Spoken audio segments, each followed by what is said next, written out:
I am here today, guys, with a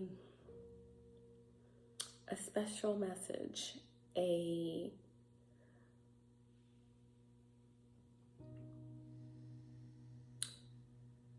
breaking news. I'm hearing breaking news, but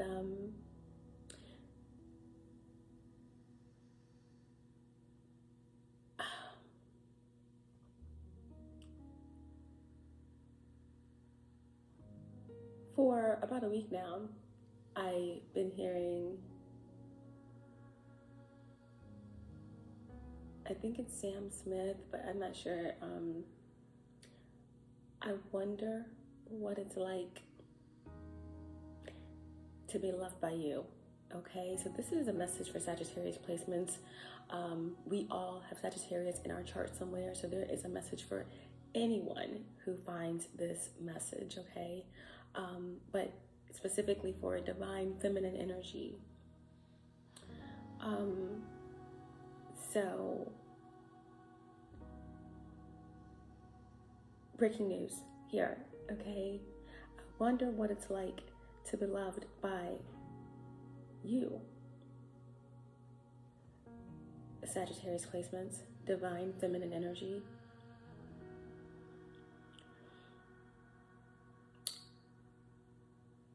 I'm here to speak truth through my level of understanding of the power and the lineage that I embody through my earthly contract and experiences. Whether you have Sagittarius in your sun, your moon, your rising, your Venus, your Mercury, your Chiron, your North Node, your South Node, your Lilith, your Moon, your Mercury, your Venus. I think I repeated those. I don't know why. If I repeated them, then this is definitely a message in here for you. If I repeated any of the planets. But Saturn, Jupiter, Pluto, Uranus, okay? It doesn't matter, okay? This is all about the galactic center roll call, okay?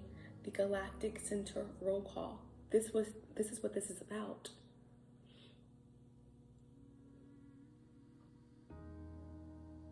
You are chosen.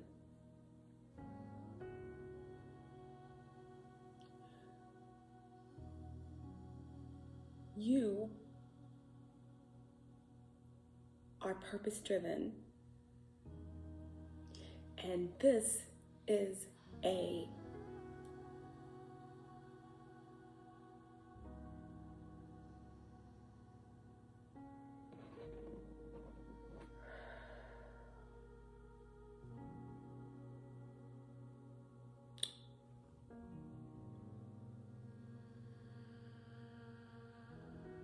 service announcement.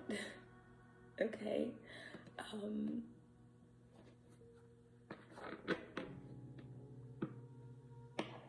For you. Now, we're going to get into what it's like to be loved by you.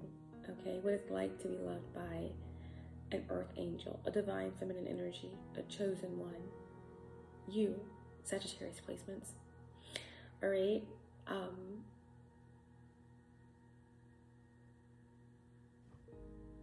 But first, let's just get into this, all right? This is a reading, a message for Sagittarius placements. This could be your energy. This could be the energy of someone you're connected to, or the circumstance. This reading may play out from the perspective of the cross watcher. This is the timeless reading. It's also very general. So take what resonates only and let the rest go. Understand that this is not a gender specific message and that time and energy are fluid. This could be energy I'm picking up on from the past, current energies, or energies that I'm picking up on that are future energies. Okay, understand that you have the power to shape your destiny, and that any energies that I do pick up that are future energies, you have that ability to manipulate or to change those outcomes. And if it's something, I would say, quote unquote, positive, those potential energies have, they may not come to pass based off of your choices. So keep that into consideration, okay? But what I need to let you guys know is that I pulled some cards here, and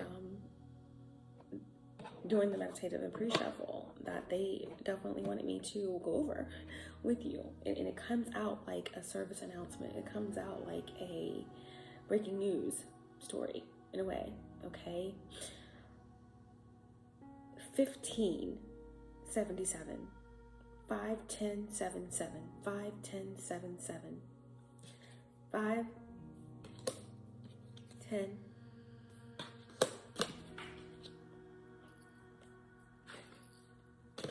7, 7, okay? Now, 15 breaks down to 555, all right? That's collective energy here. That's the collective, all right? That's also change and shifts and paradigm shifts. Tower, lightning, Jupiter, and then the 7-7 that we have here,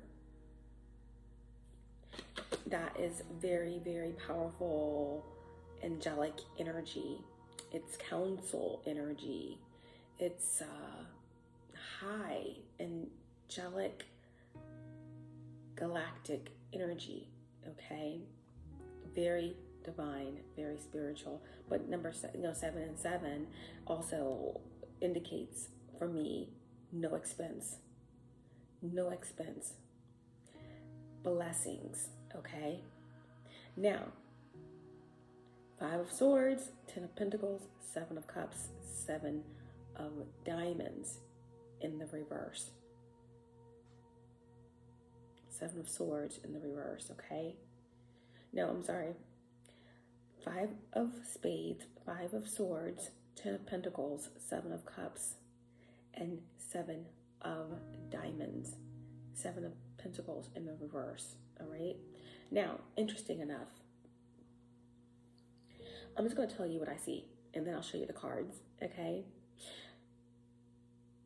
What they're saying is that now is the time to take care of yourself, okay? Whatever that means for you. Have a spa day, okay? Some of you could work in the beauty industry or the hospitality industry. But aside from that, do whatever it makes you feel good, keeps your vibration high, whether that's singing, whether that's writing, whether that's laughing, whether that's working with children, whether that's being with your children, whether that's connecting with your inner child in any creative way, okay? Whether that's helping other people, whether that is, sharing, being out in nature, doing something for Gaia, okay? But they're saying that your energy needs to be prepared. Your energy needs to be prepared right now, okay? Your energy needs to be prepared because the breaking news is that there is a storm, okay? There is a storm that's coming in. There is a storm that's coming in. Many of you are very intuitive. You already feel the storm coming. You feel the storm coming. I think my last reading about, I think it was like, what is the Philosopher's Stone? Or was it the one that I did in the dark? About the black golden child. You guys can feel that there's a wave coming, that there is a lot of polarization that's taking place. But again, many of you feel it. But in case you're not aware, or in the event of protecting those who may not be at a level of consciousness as you, this is the message for you to be aware that there is a storm coming. Now that storm may not come as devastation, but with any storm, there is some type of destruction, okay? There is some type of destruction, even if it's on a very micro level. If you think the storm is beautiful and it's just like an evening shower, and we had a little bit of torrential rain and we had a little bit of thunder, but the sun came right back out again. There were definitely a colony of ants that possibly got drenched and lost their life, So at any particular level, there is destruction with any storm, right? But with destruction, there's regeneration, all right? But there is a storm coming. Okay, we'll get into what this storm means. But they're saying self-preservation and get that energy right. Keep that energy right. Do whatever it takes to be balanced for what's coming in. And for some of you, this is just some type of earthly visit, you connecting with some very powerful celestial beings, and that you need to be balanced when this happens. I'm going off on a tangent right now, but self-care, keep your vibration high, do whatever it takes. There's an unexpected, possibly expected storm that's impending, okay? But with this storm, there is going to be some sort of integration or a union, okay, of your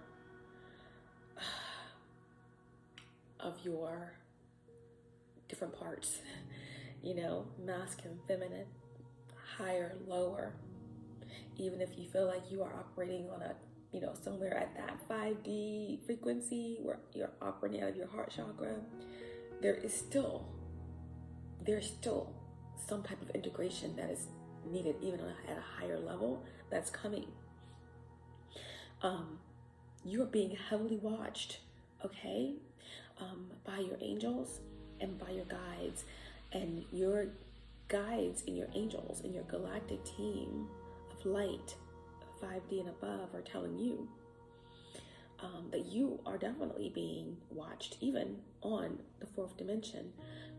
Even ancestors, people, energies that may or may not have ascended to the fifth dimension yet, but these are ancestors that are waking up or being called into some sort of higher degree, but they're watching you. And there's a free reign. There's something that was done by you. They're saying clap for you, or just in general by the collective that has released a lot of souls, and you're being watched like on the fifth dimension heavily by ancestors and different entities, okay? Because of something that happened since the beginning. Your rank and your power and why you're here is vastly known, and it's being overwhelmingly supported and protected at this time. But they're also saying that you're being watched by sore losers, is what they're saying. You're being watched by sore losers.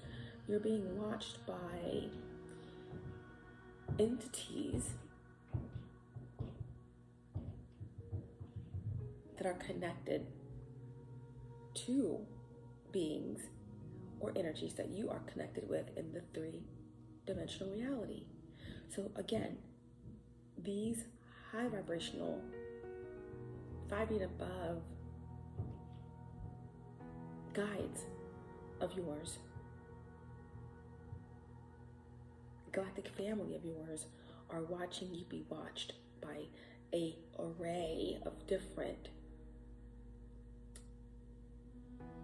degrees of vibrational beings at this time, okay? They particularly have their eye on some energy in your environment. That could be family, or that could be someone, possibly an earth sign, but what they're saying is just someone that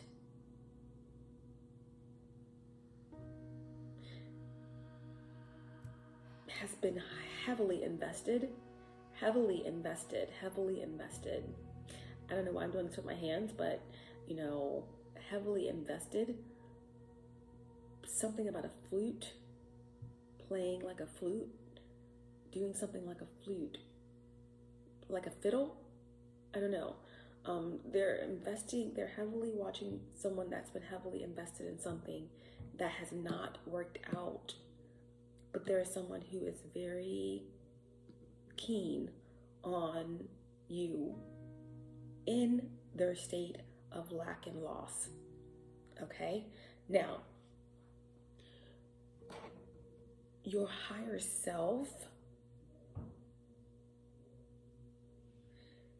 is blowing you a kiss, is giving you assurance that you are on the right path and that you have been activated and that you are in divine preparation. Like in ancient times when a leader of a planet or something like that was coming to visit another celestial land or another star system or something like that, then everyone gives respect. They take the leader into a special chamber where they get washed and cared for and cleansed and fed and all these things in preparation for the meeting with everybody. They're offered gifts. This is what your higher self is saying, that is being prepared for you, or that you're in this space being prepared for this, okay? So yeah, that's what we have here. That's the breaking news. We're going to get more into it and what that means. But self-care storm, integration spy, okay? Self-care.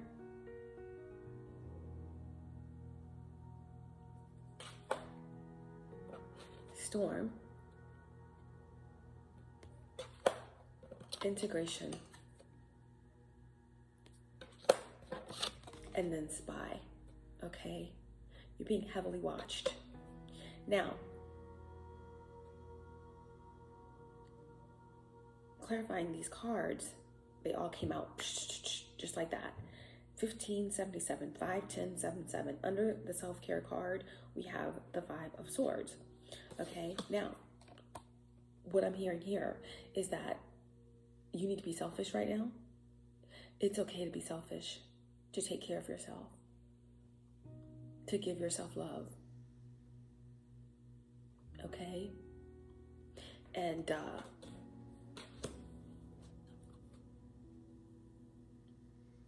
it says you only live twice. So this is telling me that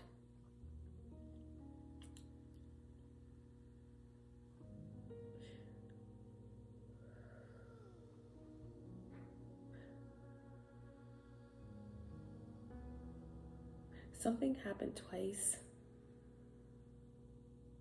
or something was a close call.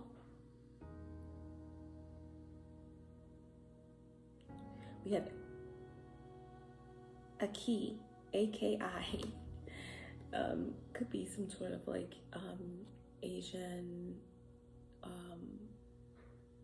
or Japanese name. A key or Akai, AKI. But 1967, okay? But again, yeah, so that's, again, it's okay to be selfish, to take care of yourself. You know, whenever you have the Five of Swords, you're getting that energy of, you know, contracts, you know, conflict, right? Fives can be conflict, and that's changing, right? Like I said, 10, after this 5 came this 10, that's 15, 5, 5, 5, that's the collective energy. And again, I feel like you have done things to shift your paradigm. You are letting go of something that no longer serves you. You're replacing it with something that does serve your highest good, your highest version, okay? If you're cutting out this, you're adding this. If you stop doing that for a while, then you're doing that again, and you're not doing that, right? You are actively shifting your paradigm. And your higher self and your team is saying, yes, that. Do that in the now. Do that in the now. Thank you, thank you, thank you. Sagittarius placements, divine feminine energy. You are actively manifesting your future. You're taking the action that's needed. Bravo. Okay? Take care of yourself. You know, don't feel like you're being selfish, because there are energies around you that feel entitled to your energy, to your space, to your time. And here they're saying, no, do you take good care of yourself, because this is the quiet before the storm. Okay? And for some of you, you're always a little bit ahead of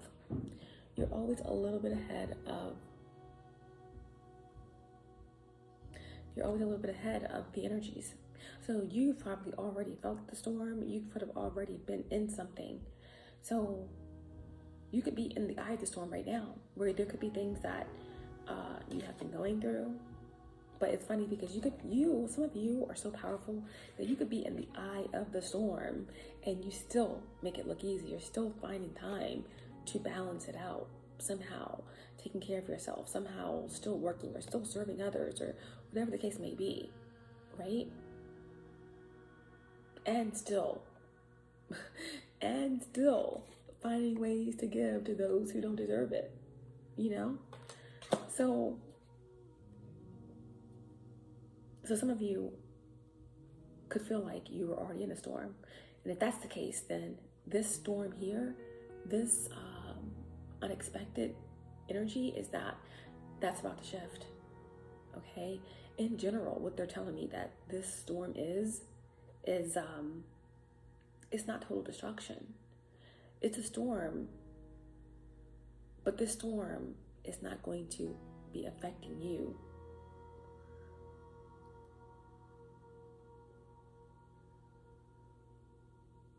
In the sense of the way that most would think, okay? Because under the storm energy is the 10 of Pentacles, all right? This storm and this unexpected energy here, I feel like it's for those around you. Because some energies aren't going to expect. They're not going to expect. Why I see the two different lightning bolts coming down. I'm getting like warning, and then I'm getting like the two towers. Okay. So this is September. So this could have something to do with 9/11. Okay. I did say that is the energy of a service announcement or emergency kind of energy. But what I'm getting here is that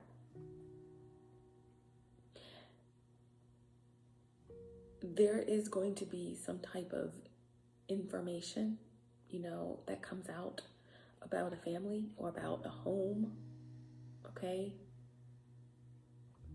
There's a specific town or a specific home or a specific family or group that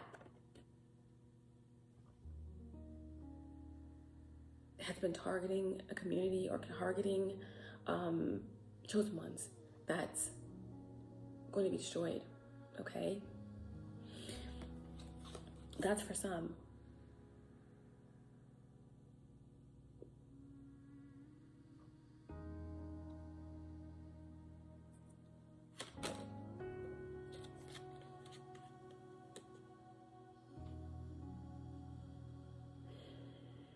1981. Yeah, I feel like with this storm here, the Ten of Pentacles, this has something to do with inheritance, galactic family, soul family, tribe energy, land, generational wealth. And it says, for your eyes only. So that's why they're saying, take care of yourself. Prepare your energy, okay? Be mindful who you give your energy to. Because people wonder what it's like to be loved by you. It's like just being in your energy blesses people. And they're saying that that's not the way it's going down. That's not the way it's going down. So you're going to have to curb that. And you're going to have to work harder, my beautiful empaths out there, to be selfish right now with your energy. Okay? Because this Ten of Pentacles here, and again, I just feel like also there could be some sort of unexpected integration. You know, I don't know if you're going to be channeling someone ancient, or if you're going to be visited by someone, something galactic, or if you're going to be finding out about someone in your family, or that you're not a part of something that you thought you were. But the storm is connected with that Ten of Pentacles.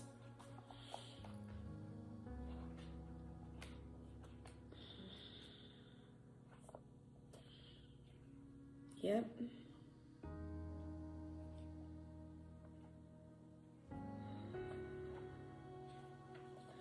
So I do know what's unexpected is that, you know, there is this energy here of going from doing something on your own to having absolute and utter support by your team or by a group. It's like the Ten of Pentacles really represents, you know, everything you ever kind of worked for, dreamed of, expected but didn't expect. So this is what's unexpected here. Okay? It's like the whole way you thought of something is going to be, lightning's going to hit it. And then it's going to be different. Like if you ever noticed or heard of someone getting struck by lightning and then all of a sudden they have special abilities, or all of a sudden they're different, you know, something like that. But there's going to be an unexpected storm around some sort of family affairs. Again, whether that's mundane 3D life, or that's something about your galactic star family, or something about something, okay? There could be some unexpected wealth here as well. That there's going to be a lot of individuals that just didn't expect this. Because there's a lot of energies that wanted to rob you of your inheritance, that wanted to kill, steal, and destroy, and to take down your enterprise. They wanted to shadow band. They wanted to erase you from existence. They wanted to make you invisible. But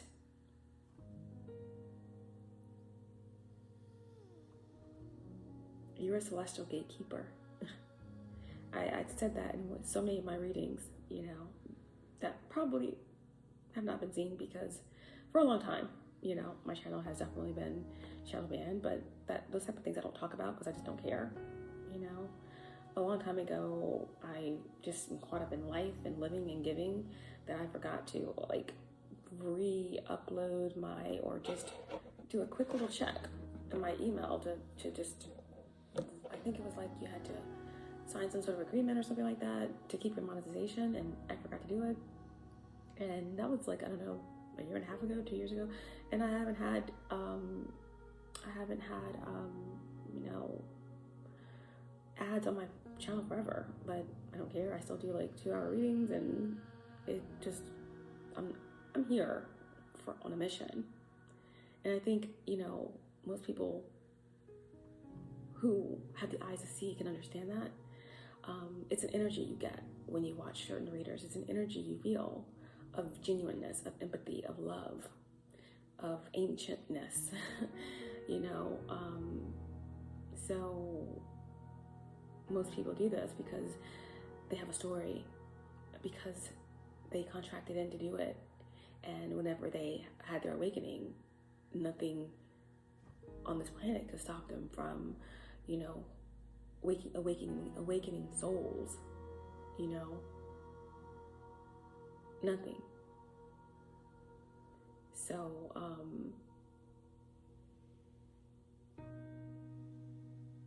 yeah, there's a lot of beings out there, cults and different entities, that their goal is to troll and to target those who, on the outside, it may not look like that will be someone that someone will target, but these beings know who the chosen ones are.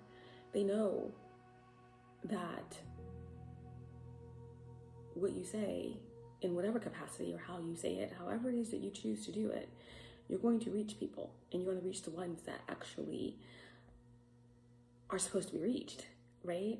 So that's why I say it like this. Like, I would, it doesn't matter to me if I only had one like or one subscriber. Like, if one person gets something out of that message, and it forever changes them, or it awakens them, or it confirms something for them on their path, then my job is done. You know what I mean? Everything else is just a consequence of following your path and purpose with integrity, you know? But that being said,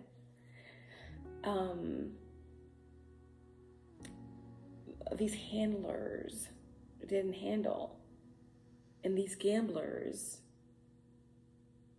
are now scramblers, as what they're saying. They are in altered states and disoriented at this time.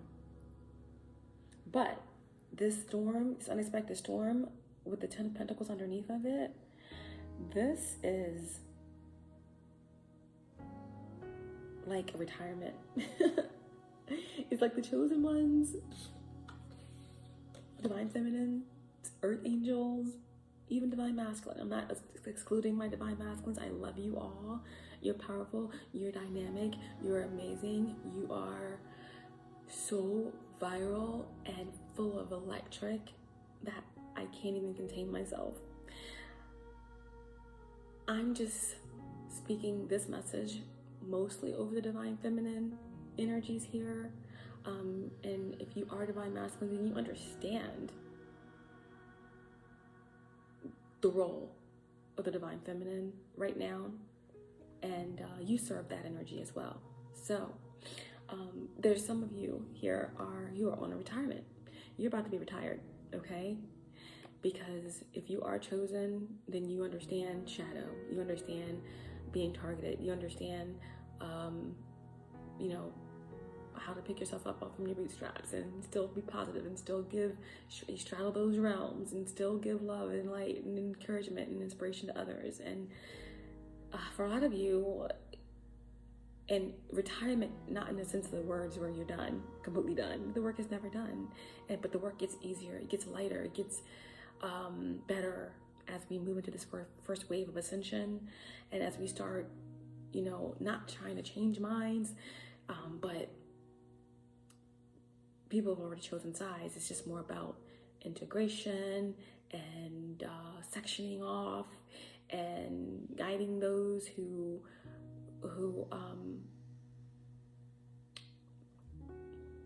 are in the middle. You know, that's for another reading. But this is retirement for the chosen ones in some capacity, in terms of fighting battles, spiritual warfare, you know. So that's what I'm getting there. And unexpected gifts, the end of work. There are about to be some prudent investments on the homestead as the harvest season is here, okay? And then that leads us to integration, right? Unions, and we already talked about what that means. Even if you feel like you're pretty balanced in your masculine and feminine energy, there's like, again, we're going up through the crown, 7th chakra, 8th, 9th, 10th, 11th, okay? Something about the 11th, you know, something about the soul star energy. There's some type of integration that's happening with that, you know, something even higher. But the 7 of Cups, right? So this is like options and gifts and emotional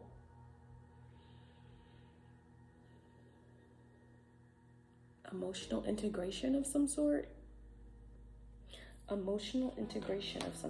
Like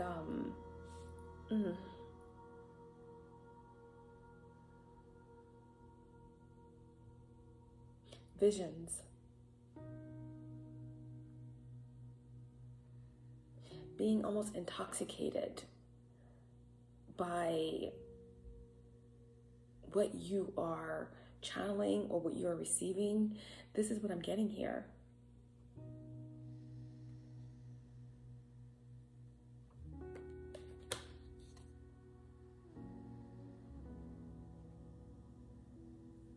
It's like sun-infused emotions.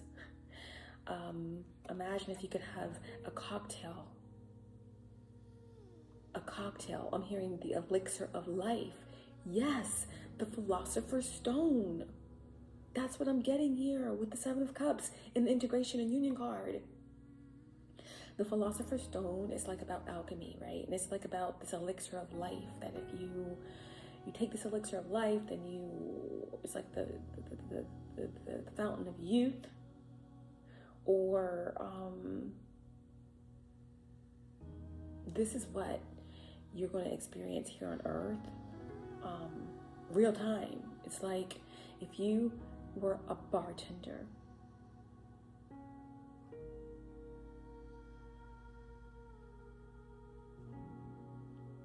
and you had a customer and they were like, make me the most powerful drink, something that's just going to just be off the charts, you know. And then the bartender's like, well, I mean, I can give you a drink with about a half a cup of life, and I can infuse it with the sun and give you a dash of Neptune on the side. I don't know. Some milk from the Milky Way galaxy, a couple of drops for creaminess, and for a little bit of fire, we're gonna give you some Mars crystals in there. It's like a fireball type of, I don't know, but anyway, elixir of life is what I'm getting here. And it's like this is going to be like some sort of emotional channeling, or like Akasha, star infused, sun infused information or codes, right, that are just taking you into Ascendant Master mode, okay?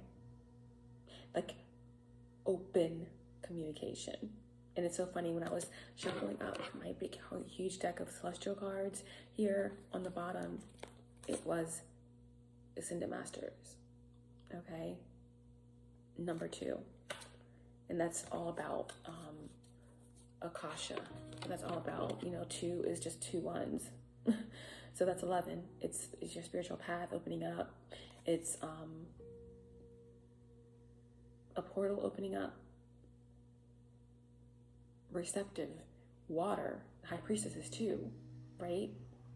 So some of you are becoming becoming super fragilistic expialidociousness, like in respect to your channel, in respect to, again, you're going to be receiving 11th chakra energy, in this elixir of life substance, right? With the 7 of Cups and the integrations card.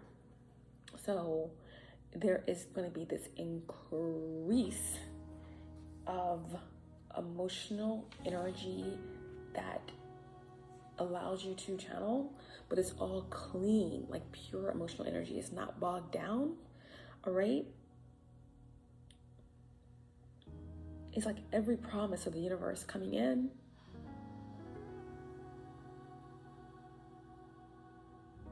Visions of who you truly are being manifested into the body that you hold now. You're going to feel full. It's a whirlwind of wishes. Everything you could ever imagine.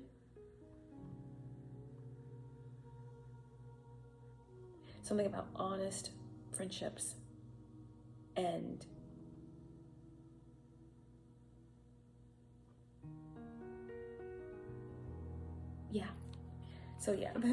this is part of the storm energy. So if this is the storm, this is the energy after the storm. And for most of you, the storm is not even a negative thing. It's 10 of Pentacles. It's retirement. It's the end of the work. It's the end of the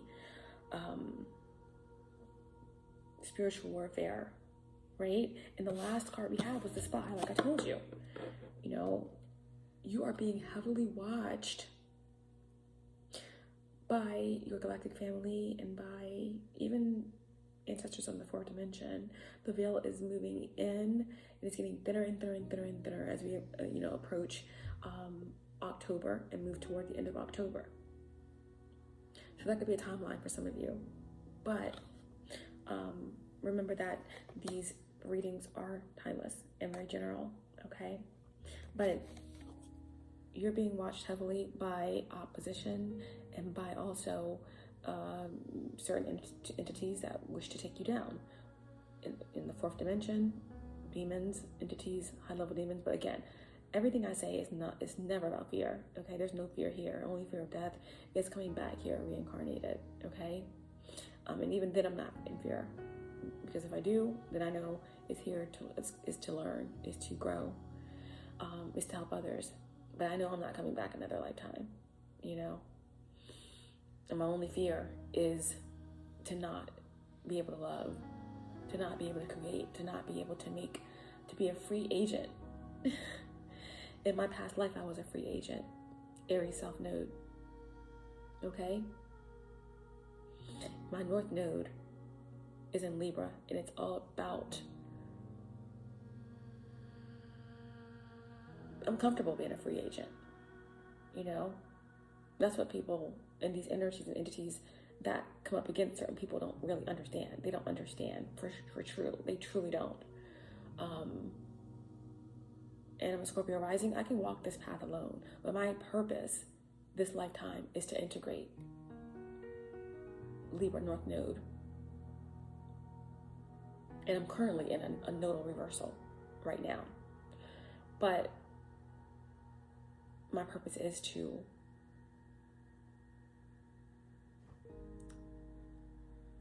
engross myself with others, bring others together, create balance within relationships, even if it is not comfortable. Even if, and that's where I find most of my challenges this lifetime. But it's okay. You have to know your chart. You have to know your birth chart. Okay? But they're watching. Others watch you. With good intentions and with evil intentions. Okay? And particularly, they have their eye on this group of entities, this cult, this individual, these earth signs, these dense beings that are in lack at this time, that have tried everything in their arsenal to take you down, to get into your energy, but they cannot. Right? I wonder what it's like to be loved by Sagittarius, by divine feminine earth angel.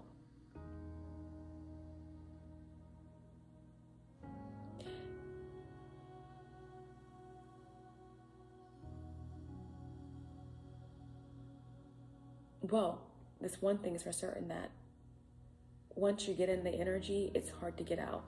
It's hard to not want to keep tabs, to feel that nurturing, loving, empathic light. But anyway, these energies have failed and failed and failed 7 times over. And there is something that is being called judgment upon, okay? And it's definitely these energies here that have a corrupted nostalgia about you. Golden Eye, 1995. Yeah. 7 of Pentacles.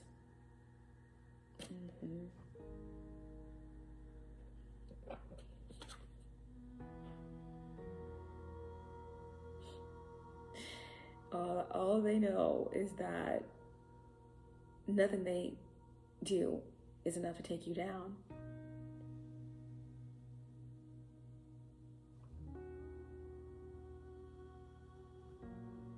They call you the cigar girl. The world is not enough for you.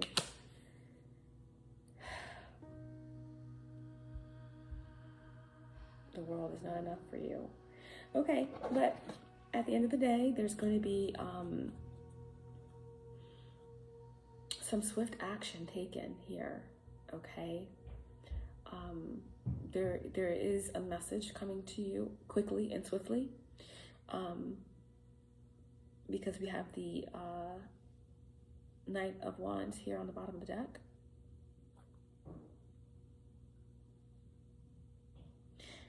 The Moonraker. Every time I see the Moonraker, I just feel like your ancestors or your galactic team they're leaving no stone unturned. I just see star beings raking the moon, right? The moon is a lot of times where these entities do their work under, you know, their spying, their psychic interference, their scrying, their hatred, their manipulation. And I just see all kinds of high level beings, high vibrational beings, raking the moon, leaving no stone unturned here. And there's a message coming in quickly. Or there's someone coming in quickly to bring you something that's going to bring things into balance.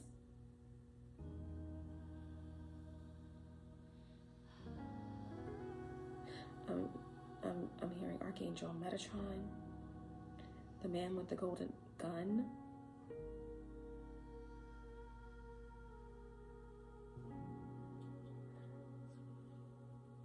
Ooh. Yeah, some sort of dominion. They've been up high viewing this, and now is the time for you to have dominion, or for you to have reign over something, to have some type of influence, or to hold on to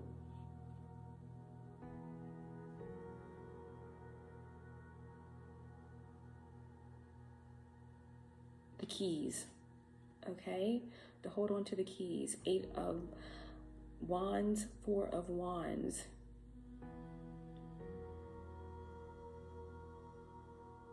They're coming in, someone's coming in with the keys to the kingdom.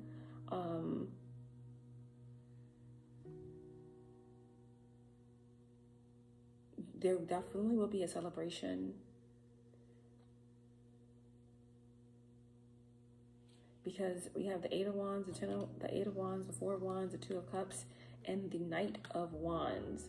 Okay, I see that someone playing the cello or the violin. Like I said in the beginning, you know, they were watching someone do something over and over and over again, trying to play you like a fiddle, trying to play a fiddle for you when you deserve the harp or something like that.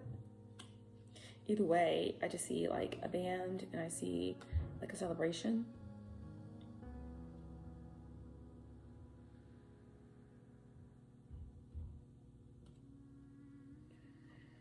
I don't know. I feel like someone might be taken out, because I feel like, again, there's someone that's been doing something over and over and over again, and someone's been called judgment upon, and it says a view to kill. So I feel like there are higher energies at play here, and someone's watching, and they've been watching, and something is leaving this place. I don't like to say it that way, but something is leaving this place. Something is leaving the space forever. It's gonna happen quick.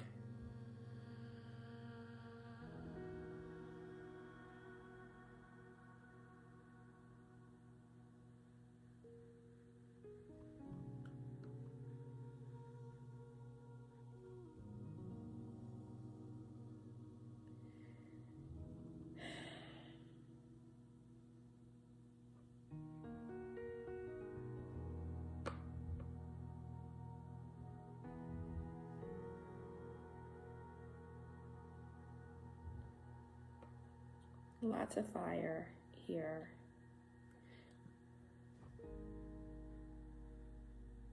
The living daylights. Wow. Yeah. This is, like I said, the 8 of Wands, the 4 of Wands, the 2 of Cups, and the Knight of Wands. Right here it says the living daylights.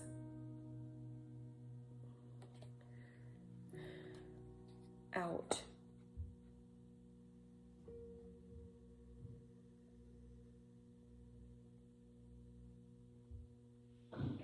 A view to kill.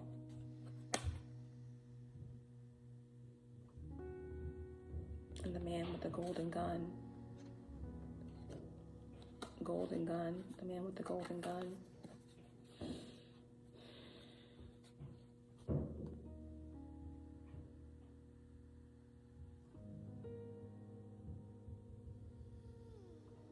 They said it's the end of spiritual warfare, so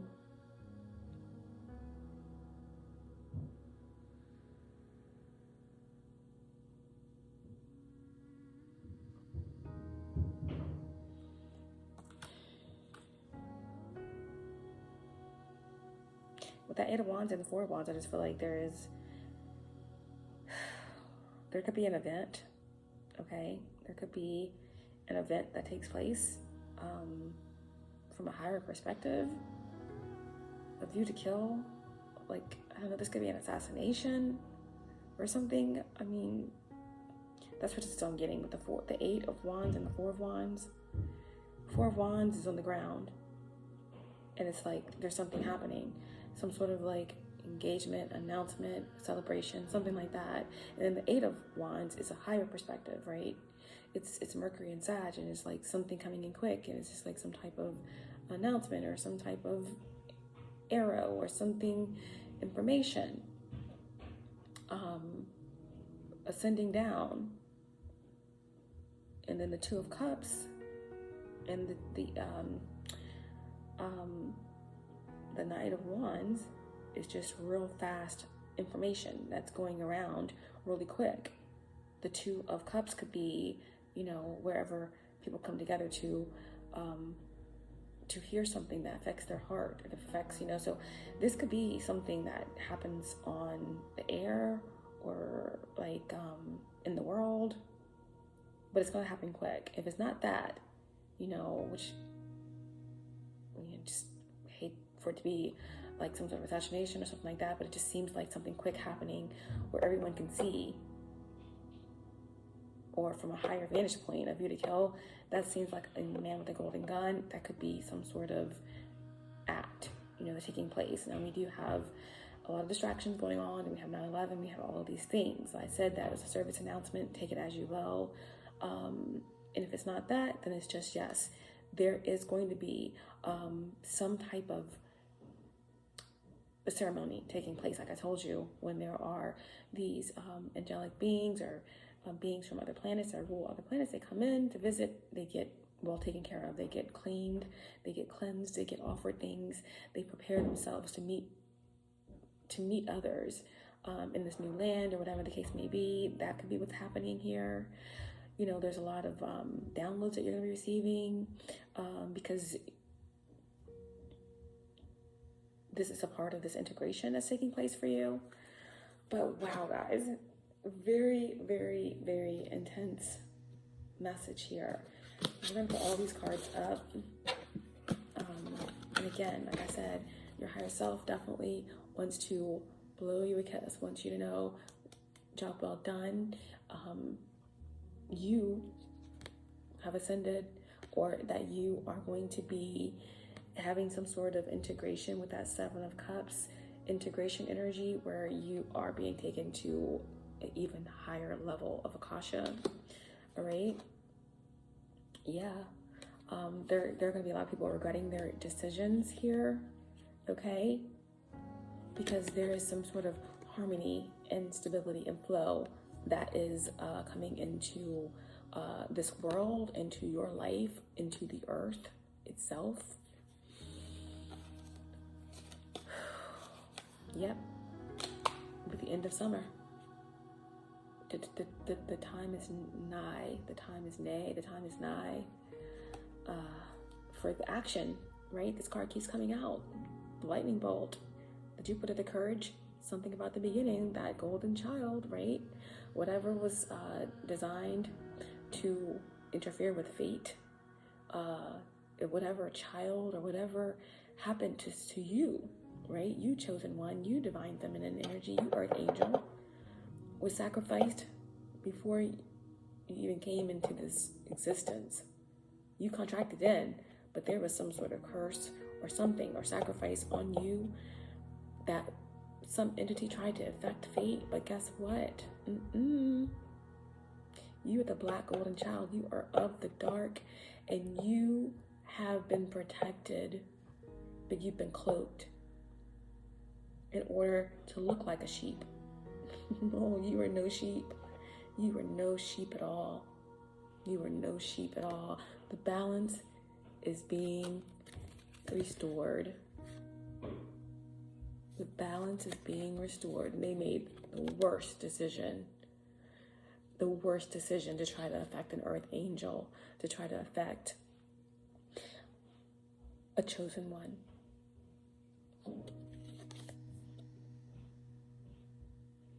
Get ready to be activated.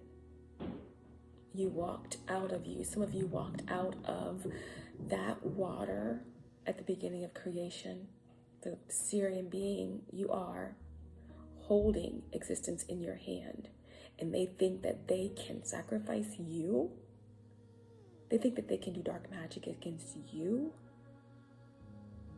When you are, it is what it is, and you are Isis. You embody that energy. How are you going to do dark magic on an alchemist? How? How are you going to sacrifice that which walked out of the oceans holding life? when they drag themselves out of the oceans, out of the waters, primordial waters, with fins. How? How? Make it make sense.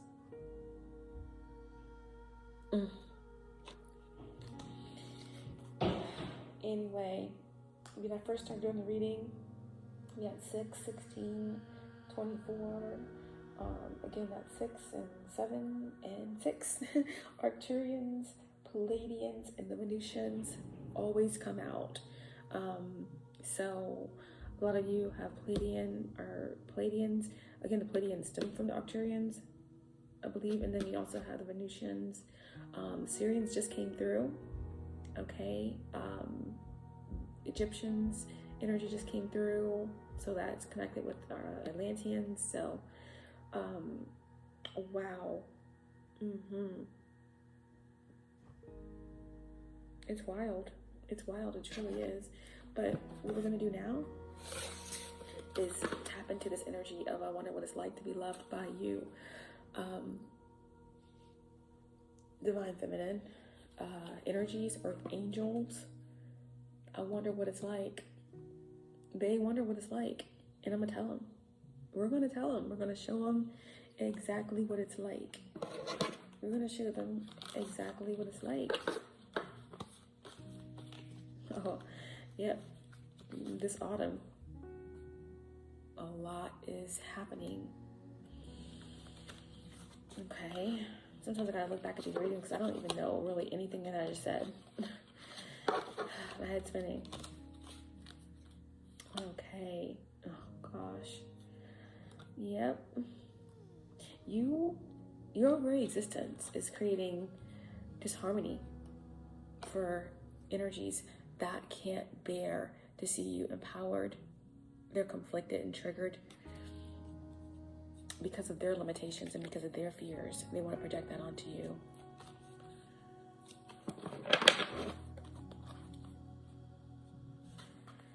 But as you can see, this card here, as I was doing the pre-shuffle, I wonder what it's like. The song kept coming to me. It's been coming to me all week.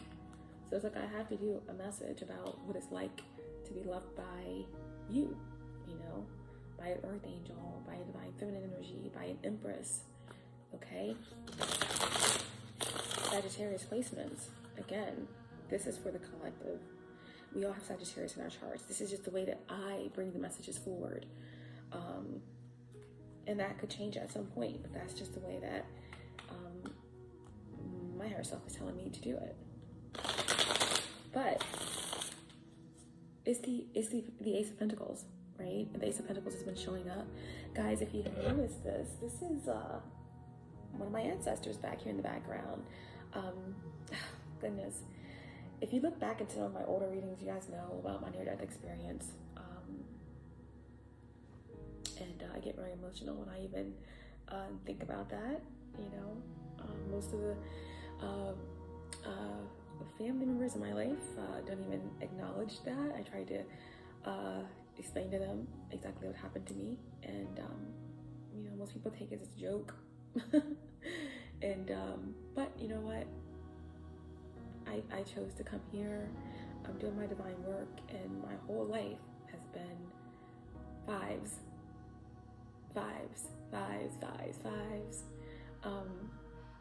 But I've always been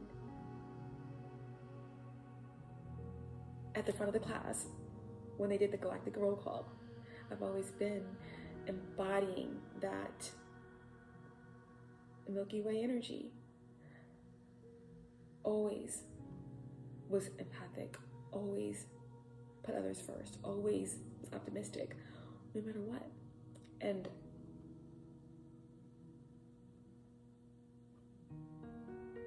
anyway, I lost my mother at a really young age, and she was really young as well. You know, she was 27 years old, and I was 9. But I lost her before that. I have memories of being 3 and 4 and 5, and my mother suffered in life, and So I lost her well before she died, but my soul was ancient, and I always knew it. I always knew it, and I never blamed her.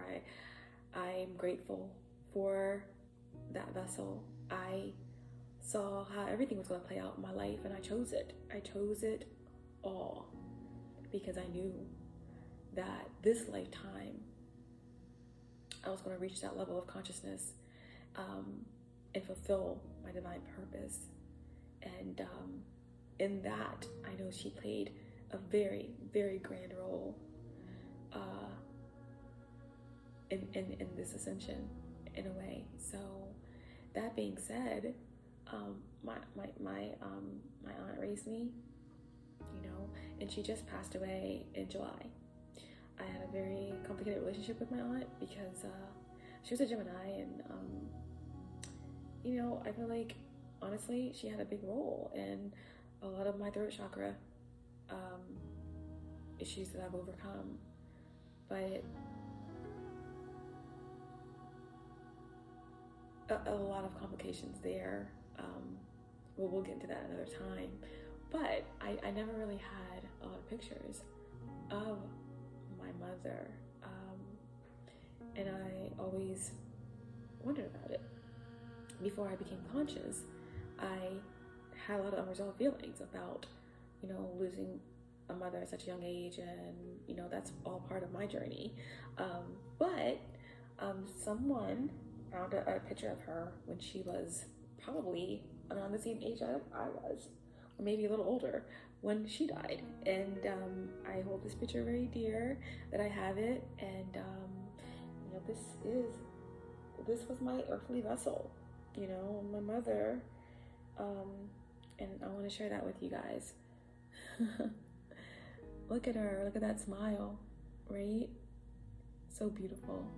This is how I like to remember her. I was so thrown and taken aback and felt pure joy when I found it, when I was given this picture, to see her smiling like this.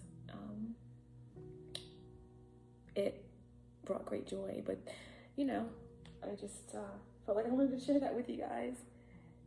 And yeah, so I forgot where I was going with that, but they wonder what it's like to be loved by an earth angel, by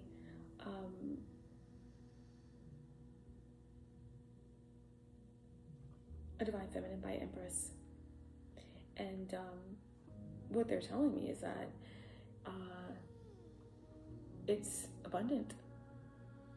It's abundant. It feels abundant. It feels huge. It feels like every day is a new beginning.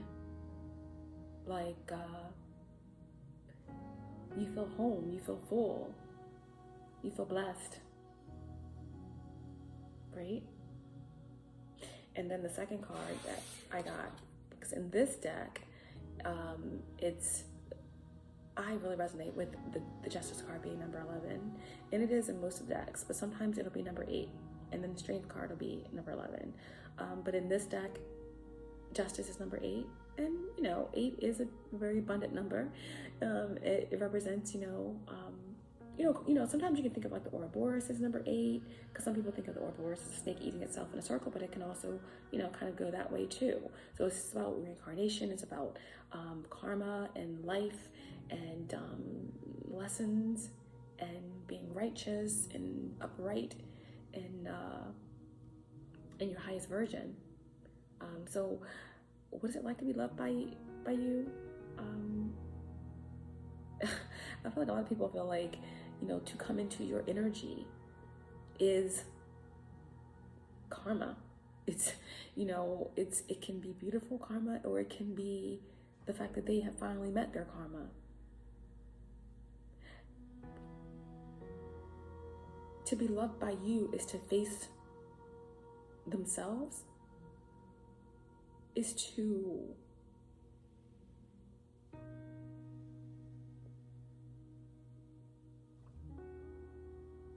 is to find balance,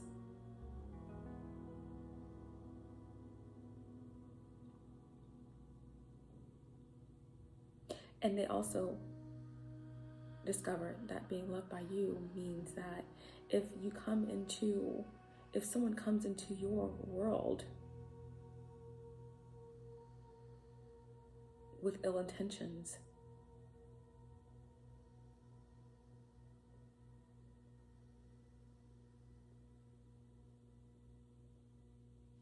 they have to face karma. They will build a house, and if they build a house with you, they better be able to stand on it. To keep it light. Keep it light. And if not, then it all falls down. When it all falls down. It all falls down. And when it falls down, who you gonna call now?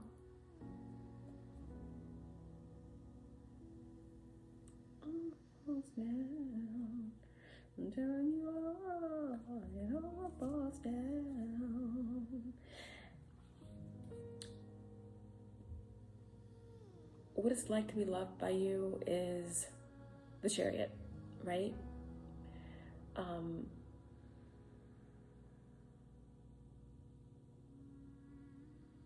You have a strong will. It's a victorious energy.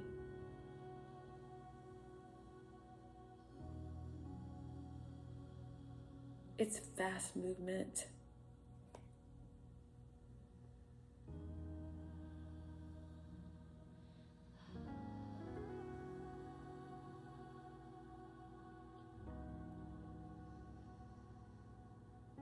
Cancer, right? So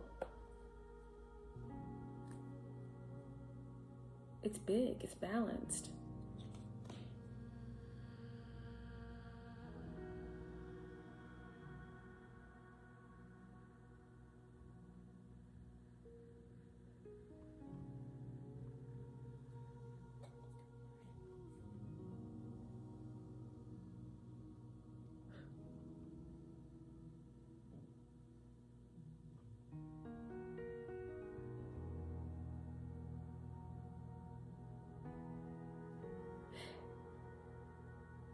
To be loved by you, it can start off as the Chariot.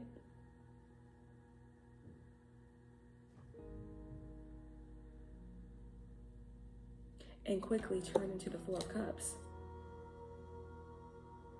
in reverse. I just feel like a lot of times that when energies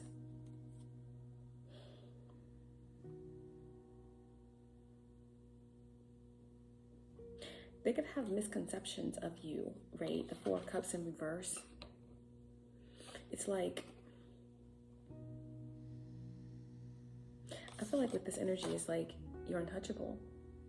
Because they may go in thinking like you could be, but they'll put you in third parties, or they may think that you are the third party, or that you're unstable or not worth investing in.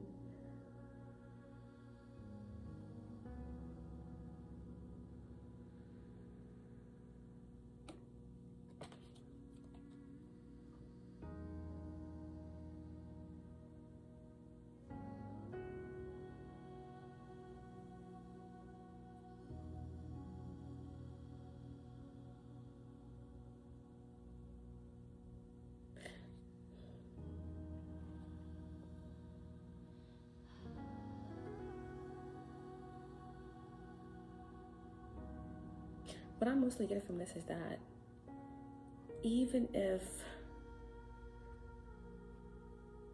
you find your way out of things, you're not in the Four of Cups very long at all, if at all. You're always protected, even in the Four of Cups. You're always protected from the redcoats, I'm hearing. Because you easily move from the Four of Cups to the Seven of Swords in reverse. You always, to be loved by you is to know that you cannot be deceived, or that you always find resolution. You always get out. Somehow you always get out of situations.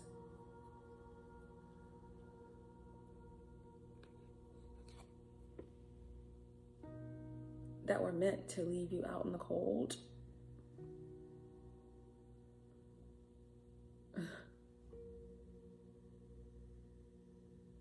People realize that your love, or to be loved by you, is just, it's karma, really.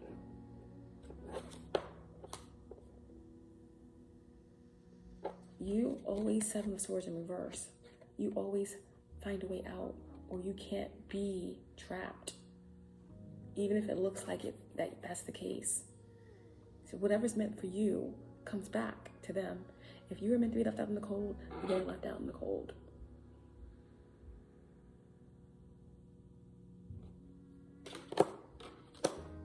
Why? Because you are the Empress. You are Venus. You are that Venusian energy. Some of you are Venusian starseeds, for sure. But you are that mirror that reflects. And this is, again, you attract a lot of narcissists, energy vampires, also a lot of beautiful people who need love too, and that are healing. And again, this is even yourself, because we all have been karmic at some point. We all have lessons here. That's why we're here. But what's coming through the most is that it's just showing that because you are chosen, all right? Because you are chosen, you always come out victorious. You always continue on your path. You are karma. You are balance. You are here to bring that to yourself and to others. It's all part of your contract, okay? Either you jump on board or you're the resistance. You jump on board, you heal, you grow, we all ascend together. Or we have some that come and choose not to. And we also have some that come because they know who you are and they still cannot resist the desire to kill, steal, and destroy. And when they do come in to kill, steal, and destroy, this is what happens. And they end up in the 4 of Cups in reverse. A lot of times they come in to kill, steal, and destroy, and they still fall in love with you. Or they still get trapped in some way in their own snares. Again, the handle gets handled. A lot of the energies that come into your existence come to handle you, and they end up getting trapped and stuck. And anything that they intend to do against you happens to them. It's their karma. So they become the 4 of Cups in reverse. In despair, lost,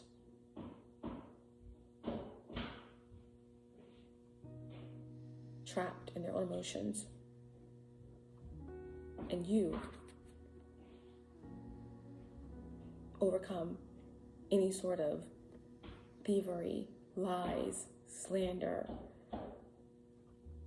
magic thrown at you. You find a way out. You find a way to recover. You find a way to have a resolution, okay? To break free. People get written out of contracts. Contracts get burned away by Archangel Michael. And you're free. And then they're left out in the cold.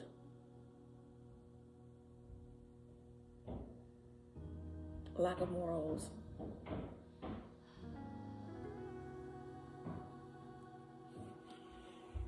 lack of everything.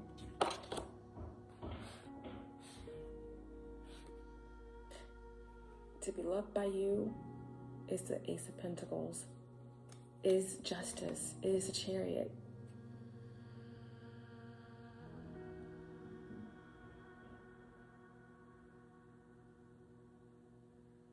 To be on the outside of that love by their own choices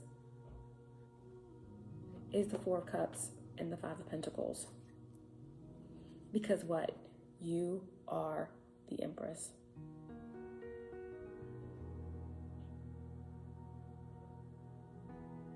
A lot of these entities come into your existence just to mirror you, back to you, and find a way into your energy to bring you down. Their antics and tactics don't work, and then they melt. They scare you off. Okay? They scare you off. Because they don't understand that you are never alone. You are never alone. You are never alone. Okay? So they run off. Because you're an earth angel. And you're always guided out.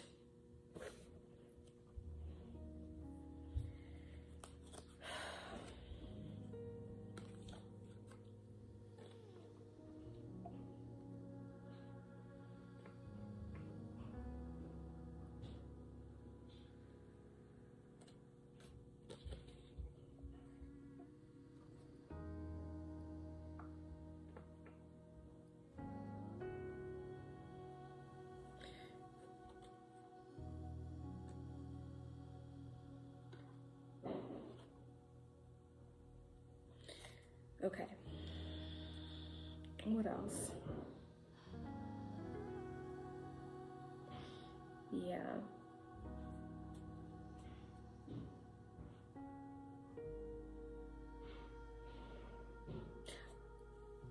This desire and attraction to your light usually turns into frustration, okay? Now, if you're connecting this to a particular entity or energy in your life right now, so far in this message we have Taurus, Libra, Earth sign energy, Cancer,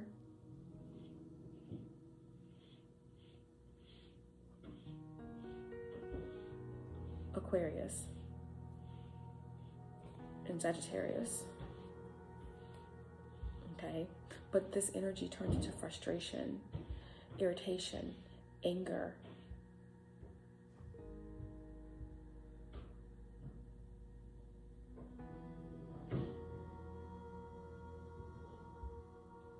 When your energy is cut off, right? Knight of Wands in reverse.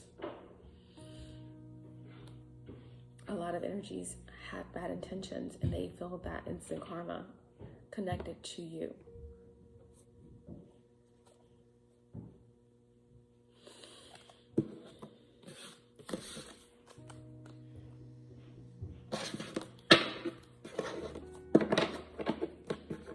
All right.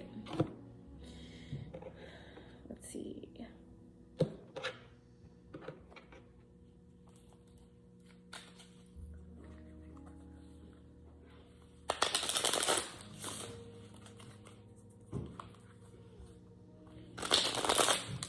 What is it like to be loved by Divine Feminine? By Sagittarius, by Earth Angels, by the Chosen One.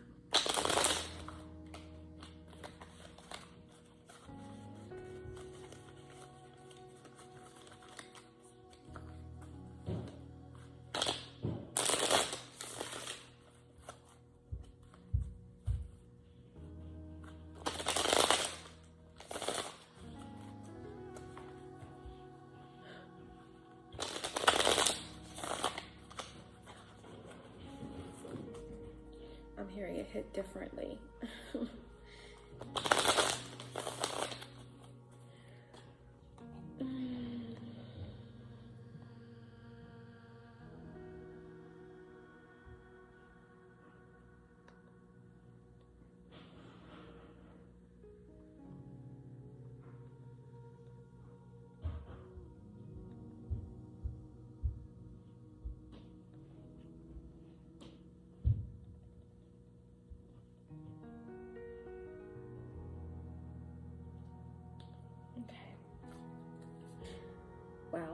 bottom of the deck, we have the Queen of Pentacles. What it's like to be loved by you is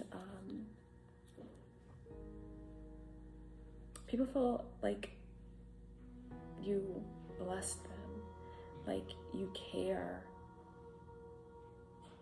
that you're balanced and nurturing and giving, that you give the best hugs, that when you embrace them fully with all your love, it's like heaven on earth. They feel like when they're with you, things grow. When they're with you, things prosper.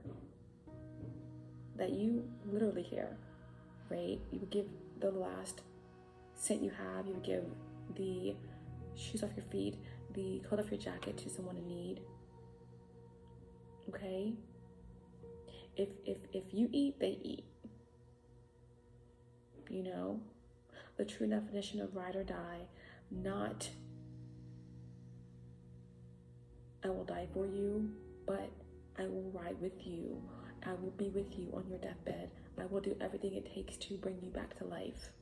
That kind of thing, not codependency. Like I will literally take on all of your sins and all of your karma and die for you. No.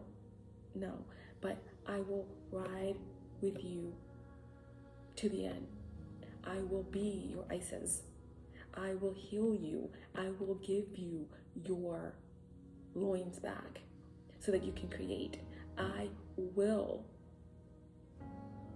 right? They see you as someone who is very strong-willed, that your solar plexus chakra is activated, that you are bright yellow, that you are confident, that you know that if there's a will, then there's a way. You will never believe that there's not a way because your will is just too powerful. So they see you as someone who will put them back together again, that you will ride with them. You are a ride or die, but you will not give your life away because of someone else's karma. But you will heal, but you will nurture, that you will feed, that you will grow, that you will work your magic. Okay, right? That's what they see. You wonder what it's like to be loved by, they wonder what it's like to be loved by you. They wonder what it's like to be loved by a chosen one, by a divine feminine or by Empress energy. That's what it's like. That's what it's like. What's the Ace of Pentacles here? What's the Ace of Pentacles?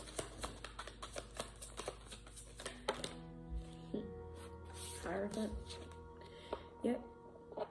5, like I said in the beginning of the reading, we had that 15 energy, 555, paradigm shift. What it's like to be loved by you is that, you know, changes will happen. You know the way. You know, people feel like if they're gonna have someone on their side during conflict, they want it to be you. They know they can come to you for ideas. They know that they can come to you to find a way out. They know that you're going to tell the truth. They know that you're going to do it the right way. They know that you're going to seek the highest path forward, okay?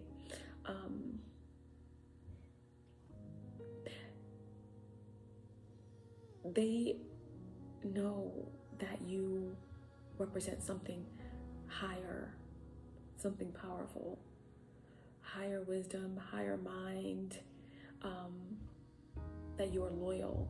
This is Taurus energy here. So someone sees you as someone that embodies Hathor or some really nurturing giver of life energy, sustenance, milk energy, right? This is like, loyalty, higher levels of commitment. Someone sees you as high on a pedestal, kind of a thing. But you don't take it as that. You're very humble. Even though I don't like to use the word humble because if you look it up, it means something that you really don't want to attach yourself to. But someone sees you as like very like prudent or whatever, And what is the Ace of Pentacles. What is this new beginning? Someone sees you as new beginnings, as abundant, as when they're with you, things happen. This is what it's like to be loved by you. It's you grow, you learn, you reach higher heights. You have someone that's loyal and giving and warm and fruitful, and it's so safe inside this person's essence, and it's so ever changing, but at the same time stable, right? If you think about when a baby is in utero, it changes in so many shapes and forms. They say that the embryo takes on every cosmic celestial form while in the womb. But the womb is like so safe. It's like so rooted in earth, right? So that's what it's like to be loved by you. So warm and so deep and so full of water and so firm and so rooted that you don't know where the end begins and the beginning ends. That's what the Ace of Pentacles is, okay? The Hierophant. Structured. Even in the chaos, structured. What's the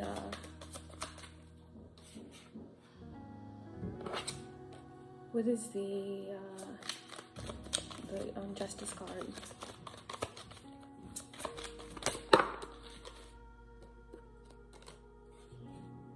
The Temperance and the Emperor. Okay. Wow. So, what's it like? Justice card. And it says, what is a Justice card? It's you. Okay. Balanced. Even in certain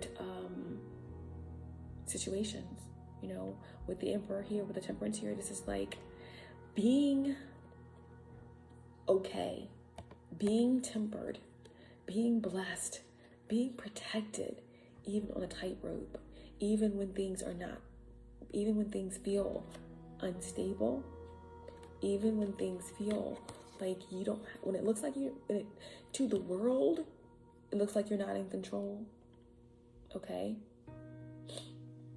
Emperor in reverse, or you could be connected to these type of energies, narcissists. Even if it looks like you've lost your job, even if it looks like you're homeless, even if it looks like you not doing that well in your business, even if they think that they are shadow banning you, even if that thinks that they're gang stalking you, whatever's going on here with the Emperor in reverse. What is justice? All right, number 8, 14 reduces to 5 again.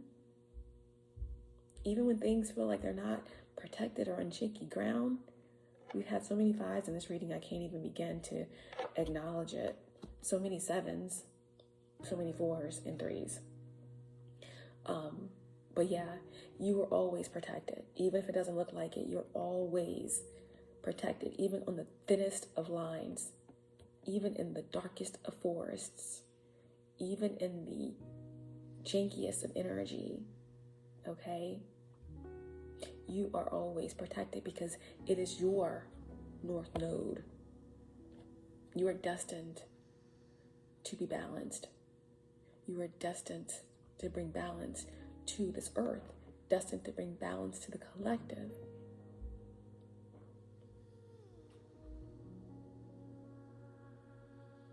You are destined to be as light as a feather. What is it like to be loved by a chosen one or earth angel or an empress here? And why is the Temperance and the Emperor in reverse clarifying this justice energy? is because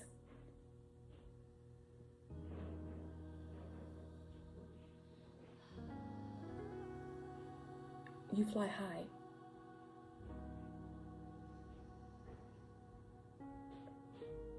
You defy gravity.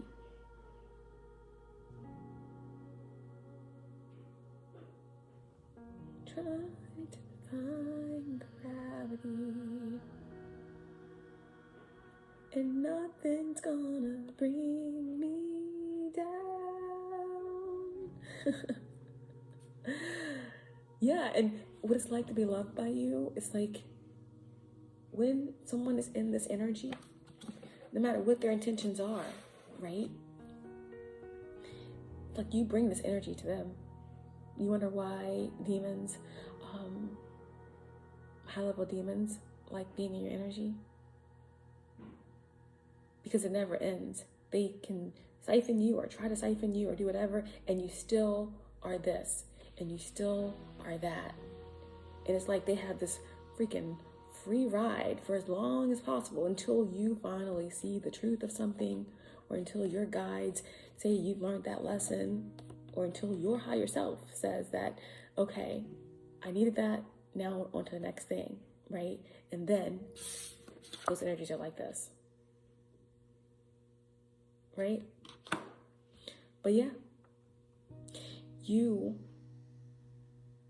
always come out on top like a cat that's thrown from a tree.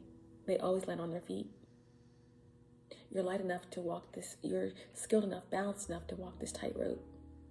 And you're light enough to stand on the house of cards, right? You're very strategic. You make good decisions, even when it seems like you may not be, right? It's because your soul knows, even if you don't, your soul knows.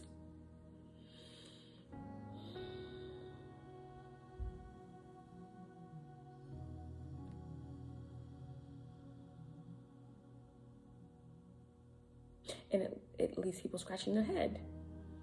To be loved by you leaves people scratching their head.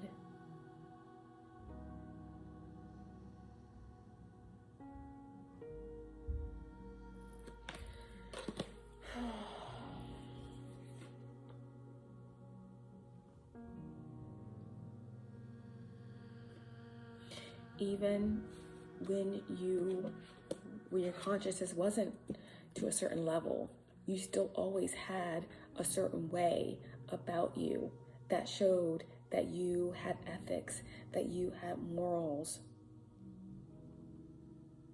and that you had a certain amount of ethical balance in order to maintain. And this is what it feels like to be loved by you. Like even in the toughest situations, you find a way, right? You find a way.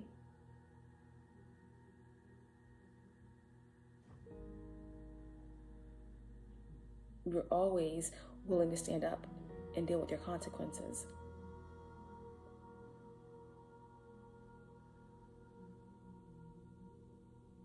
Unlike some of the people that you're connected to, that you were connected to, or that may still be lingering around your energy. When things don't go your way, you don't resort to free will manipulation, you know? You deal with the consequences of your choices, and you try to balance it out. Even before you knew what going within was, you still knew enough not to interfere with the laws of the universe, right? And this is what it's like to be in your energy. This is what it's like to be loved by you.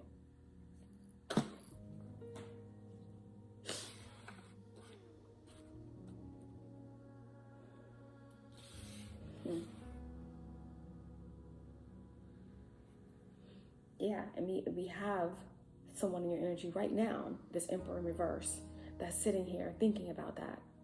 Like, whatever this Emperor in reverse is to you, it could be someone that you worked for that's like, geez, wow, I really, really, really wish Sagittarius was back here working. I really miss those ideas. I really, really miss the way that they just contribute to the overall balance of this place, you know? Or again, it could be some unawakened masculine, or someone that tested you, or someone that, you know, it could be parts of yourself too, that you're thinking like, wow, how did I get through that? I'm so grateful, you know, now probably, but like, I did that. Like, I'm so grateful that no matter what happened in my life, I knew that I had to keep going. I knew that I had to find a way to face my ego at some point, you know. I feel like the universe probably thought that, you know, you were the toughest cookie to crack, you know, because that's what happens when we are on our own path. Before we reach a level of consciousness, it's like we are just operating on our ego, and until we get pulled down to the point of where like everything we ever thought we could do on our own, we can't. That's when the polarity hits, and we start looking for another way, and that's when you go through your dark night of the soul. But before that, even before you knew anything about that, it was like you're looking back on, how did I do that? And it's because your soul knew you're chosen, and that you will always find a way, right? Even though you were being targeted, even though you chose certain lessons so that you could evolve quicker this lifetime, okay? But there's definitely some masculine energy here that's kind of like, how is she standing on top of these cards? Wow.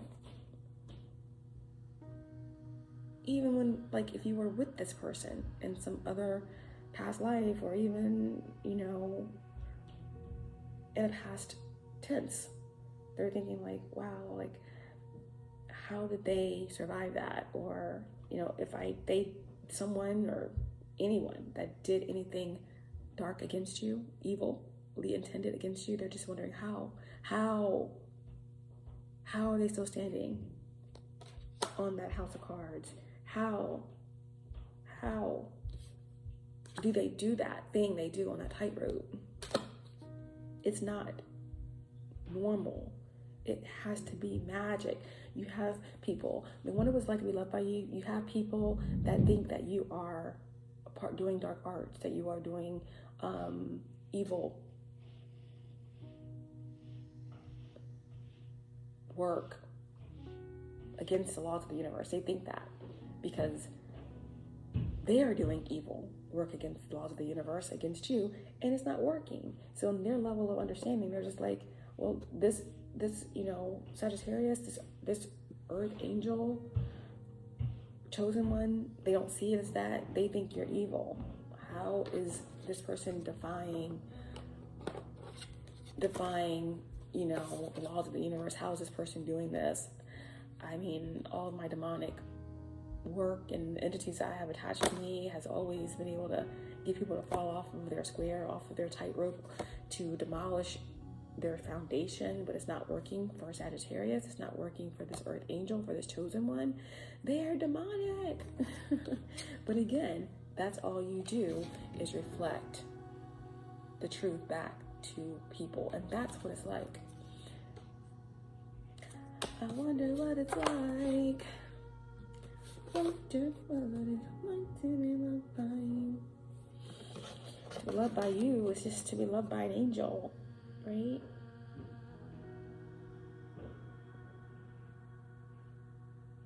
Send me an angel, send me an angel right now.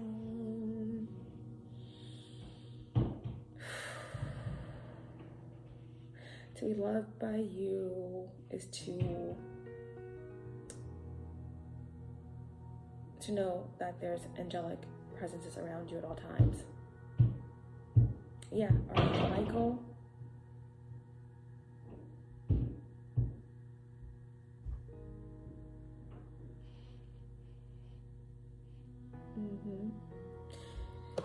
Okay. What's the Chariot? The Page of Pentacles. Yep, the Chariot is the Page of Pentacles. You always get a fresh start. You're always learning. You're always growing. You're excited to learn. You're always birthing new ideas. And to be loved by a chosen one, or an earth angel, or someone that's divine, it's to always be a part of those blessings. This is someone who doesn't mind sharing what they know, doesn't mind offering what they have, right? This is someone who manifests easily and who bears very sweet and delicious fruit wherever they go, okay? Their ideas are always victorious because their will is so strong. 7, energy. 7, energy. Very serendipitous to be loved by you. And then we also have the Ace of Pentacles. Wow, I can't make it up. It's just to be loved by a chosen one, to be loved by you, Sagittarius placements, Earth angels, divine feminine, Empress energies, is to be blessed. What I have, you have. Mikasa Sukasa.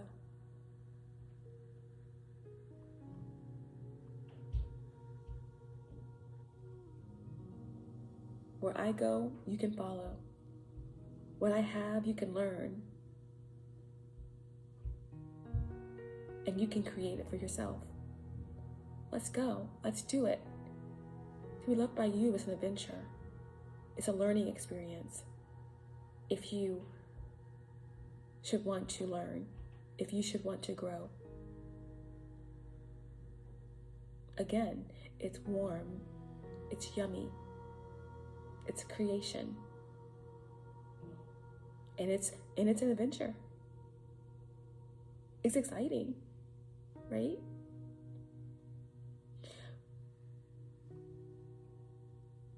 And as we're moving into this next wave of energy, of ascension, of Gaia, this is the energy that we all can be in all the time. Imagine that. Imagine that. Just adventuring, right? Traveling through water, through air, through plasma if you choose, through different realms. But if you decide that you want to feel and you want to help others on earth, you can do that too. You can teach, you can learn, you can grow. What do you want to do? Do you want to help children? No more stressing over money. Do you want to teach? Do you want to heal? Do you want to build houses? Do you want to be like the Lyrans and just use every sort of natural resource to kind of integrate into like homes that are made from the natural lands? Or what do you want to do? What do you want to do?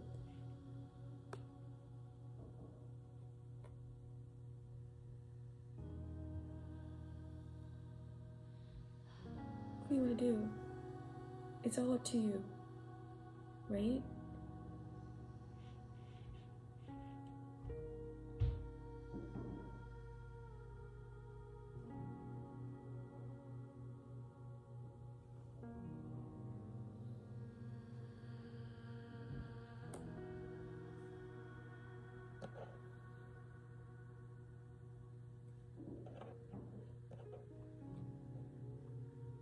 Wow.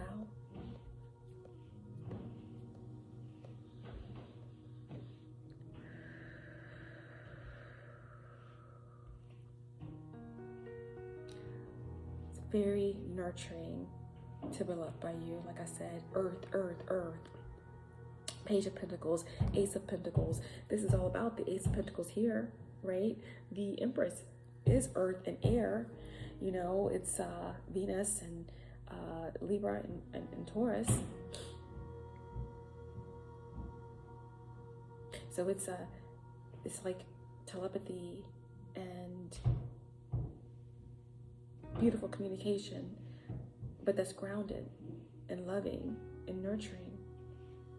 We also have Temperance out here, so you're dealing with an earth angel. Someone with a light energy, someone with an ancient soul. Someone who can transmute.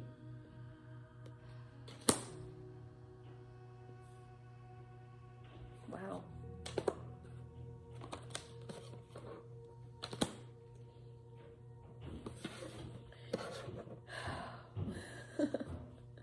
Four of Wands. It's a celebration, if you allow it, every given second, right?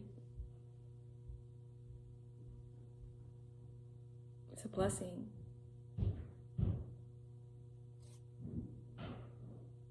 It's like a promise being fulfilled. It's like being home. 444s throughout the reading as well. It's stable. What's the 4 of Cups in reverse with the 7 of Cups in reverse? Like how, you know,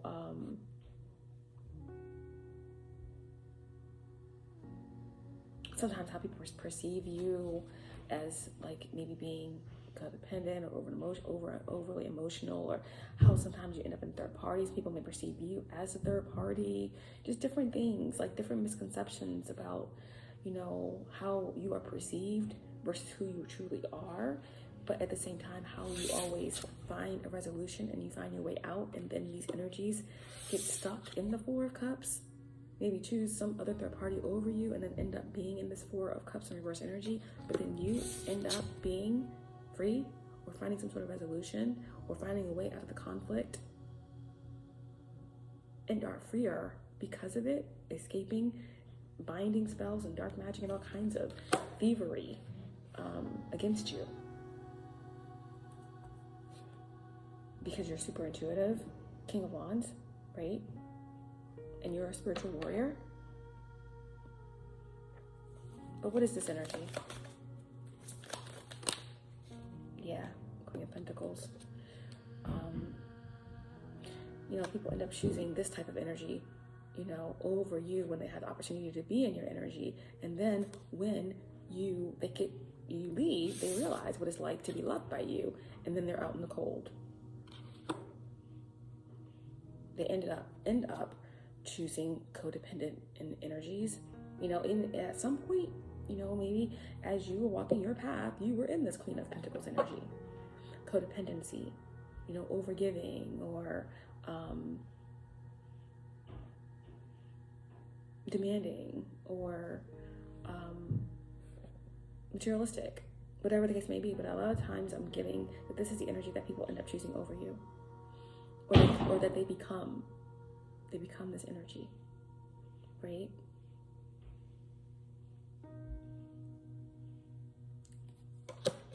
Almost sick with envy, sick with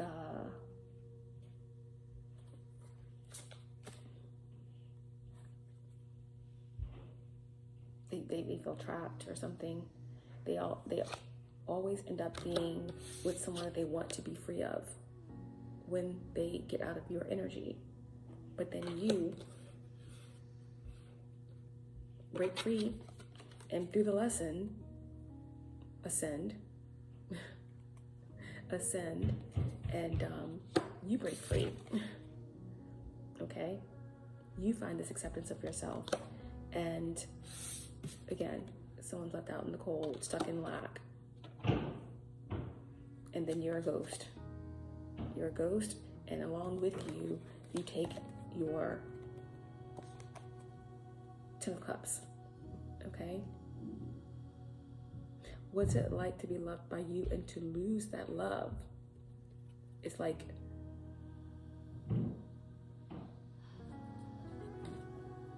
a dark night. It's like a dark night. It should be a dark night. You know, this is what it should lead to, where someone goes within, to face their ego, seek higher guidance, let things fall away. If that's what they're not happy with, let things fall away, face their shadow, face their inner child, and start to grow so that they can ascend on their path. But it usually never happens like that. It usually always ends up being some sort of anger, control, displaced hate being sent your way. Okay, but then you're like a ghost in the night. Your vibration is so high because you went in and did this work. A lot of times people who are connected to you, when you do end up ascending through the lessons because you're facing your karma, you go off. They don't know where you went. They just think that you just are somewhere sulking, or, you know, from a karmic standpoint thought process, they don't think that you're going off and actually doing healing, deep shadow work that is grueling in order to ascend and to come into higher levels of consciousness. So they don't realize that's what you're doing. You know, so they just continue on their path of whatever it is that they decide to choose. And you go off into hermit mode to do the work.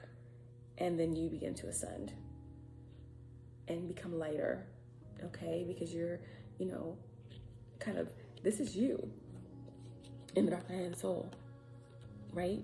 That's your inner child, and this is your shadow, and this is you. Aspects of your higher self. Aspects of you. The angels that you embody, right? Coming down and saying, hey, it's all right. You have always been chosen. We have always been with you. You have never been alone. You have always been the black golden child. It doesn't matter what your race is at all when we say this, okay? Because we need to get out of things that separate us, like race and religion, okay? And fear and doubt and all of these things. Because if you understand past lives, you have to understand that your past life, you could have been a whole different race. It doesn't matter what your race is. When I say black golden child, I'm talking about a child that is of the dark, that has always been of the dark. The primordial waters of chaos has always been of the dark, but has found their light even before you incarnated here in this contract. Okay, and you have been cloaked and covered, and there has been entities against you from the beginning. Okay, but you are here within yourself, trying to climb Jacob's ladder. Okay, and we see you, and we are glad that you are seeking you. Okay, so then you, aspects of yourself, go over to your shadow, all right, and love on it and say, I understand why you had to take over, understand how you had to do your job before I was conscious, but now I'm here, okay, and we're gonna work together. You go to your inner child and you say, I know that there's been trauma, but guess what? We're gonna face it together, and we're gonna rise up like a tree, rise up. Just wanna rise up, and I'll do it 1,000 times again. So we're gonna rise up through our sacral, root and sacral, and all the childhood trauma and all of the sexual trauma, and we're gonna move into that solar plexus, right? And we're gonna trust our instincts, and we're gonna be confident, and we're gonna blast into our heart chakra, and we're gonna operate out of love, and there's nothing outside of you ever again that could ever affect you. We're gonna keep rising, and we're gonna burst through that crown, and we're gonna ascend. We're gonna have a new way, a new earth, and we have already won. And we're gonna keep fighting that battle, and we're gonna help others do the same thing. Isn't that amazing? Yes, right. So while all this is happening, those who can't comprehend that that's what you've been doing and that they can do that too are off somewhere.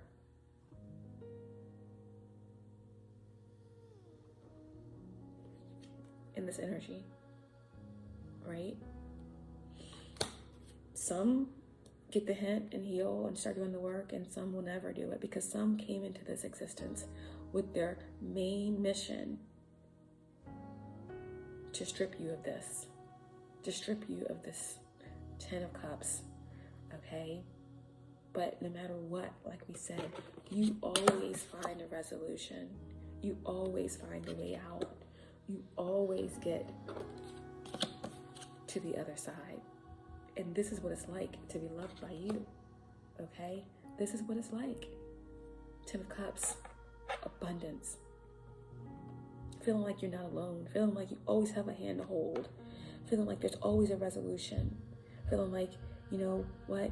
Even on the darkest and coldest night of December, there's always some water. There's always something I can drink. There's always something I can hold on to. There's always something I can have faith in. There's always something I can believe in. Pisces. Right? That's what it's like. That's what it's like. And that's what it's going to be like with this new wave, right? This is the breaking news. They want to know what it's like. They know what it's like. They want a reminder. Okay, you got it. This is what it's like to be loved by you. Okay? It's constant transformation, metamorphosis, on the edge of time, becoming Osiris, Persephone. You can walk the line of life and death, of shadow and light. You can walk with the demons and even change their minds sometimes, but you will never be touched. You will never be affected. Nephthys, Isis, even Anubis, Set, all champion you, applaud you, support you. You are ancient, you are chosen, and you are love, okay? And it all goes back to source. You are that of the primordial waters of chaos. And you are a reminder of creation. You are a reminder, right? You are the messenger. You are the reminder of what is to come, of what is now, what is the future and the past. And as we surf on the edge and the waves of time, as we annihilate time as we know it, you are a reminder as everything comes online and we remember and access all that we are and all that we have ever been.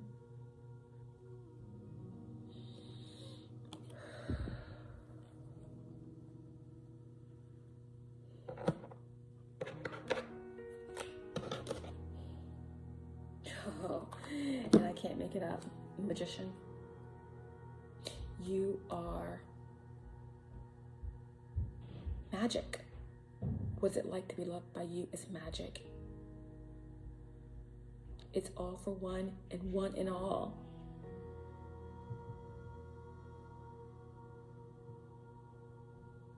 You are all, and all is you.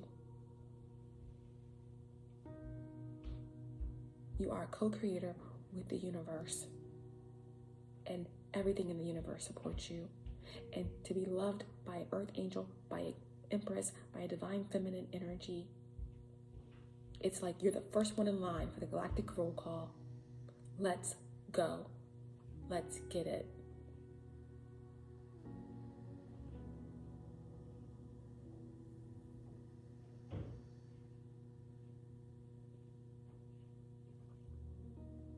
To be loved by you, it's like being under a spell. Under the spell of Isis, it is what it is. You can't describe it because it is what it is. We have energies like this. That's in the Nina Simone energy. I put a spell on you, 'cause you're mine. You put a spell on me, you put a spell on you. It's as easy as 1 + 1 and 1, 2, 3.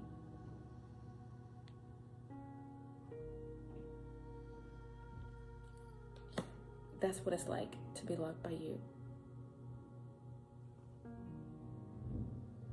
It's to be loved by the universe.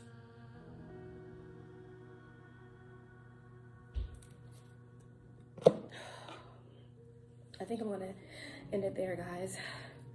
But that's the service announcement. I do need to clarify though, more energy on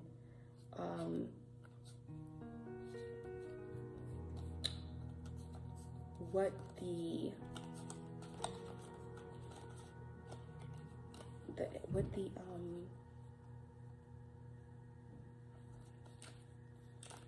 I forgot what the card was, but what was exactly was a union?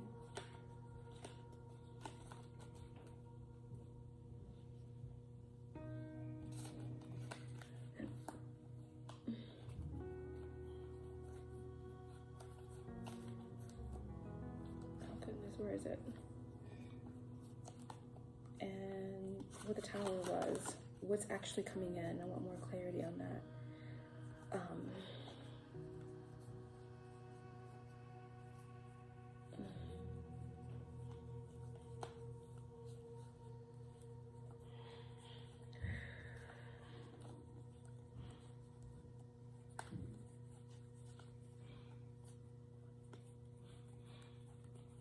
Really?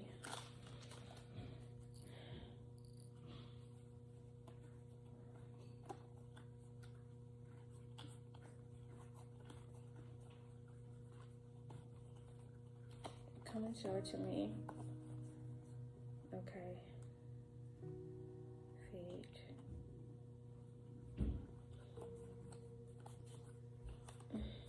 Come on, guys. Show it to me. I know I just had the card.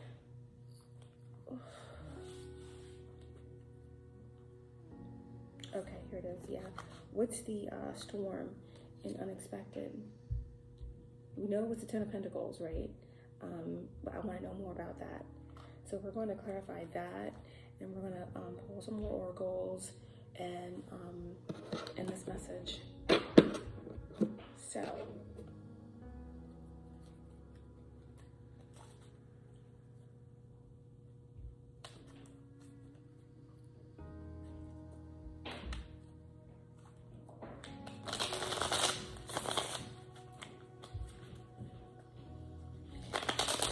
since the Ace of Pentacles kept coming out over and over and over again, we had the Ten of Pentacles, and we had the Ten of Cups here. So lots of completions. 10, 10, 10, 1, 1, 1, 7, 7, 7s, 5, 5, 5, 5, 4, 4, 4, 4s.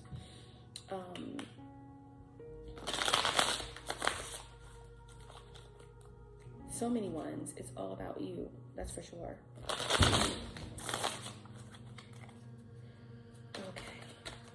I want to know more about the Pentacles. What are all the Pentacles? What's the Pentacles about? What's the Pentacles?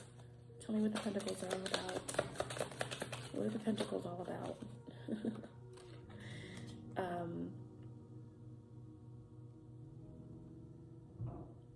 The Ten of Pentacles are all about a new start.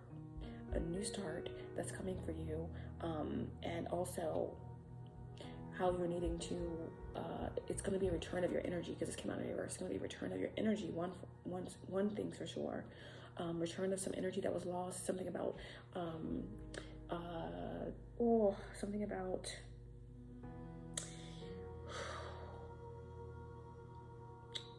oh my gosh, what's wrong with my brain? Something about soul retrieval. Yes, soul retrieval. Energy, that was taken from you, that was siphoned from you, coming back. Okay, so if someone tried to energy harvest from you, or to shadow ban something of yours, or take from you, or if you've lost something, or if it's all due to unfairness or gang stalking, or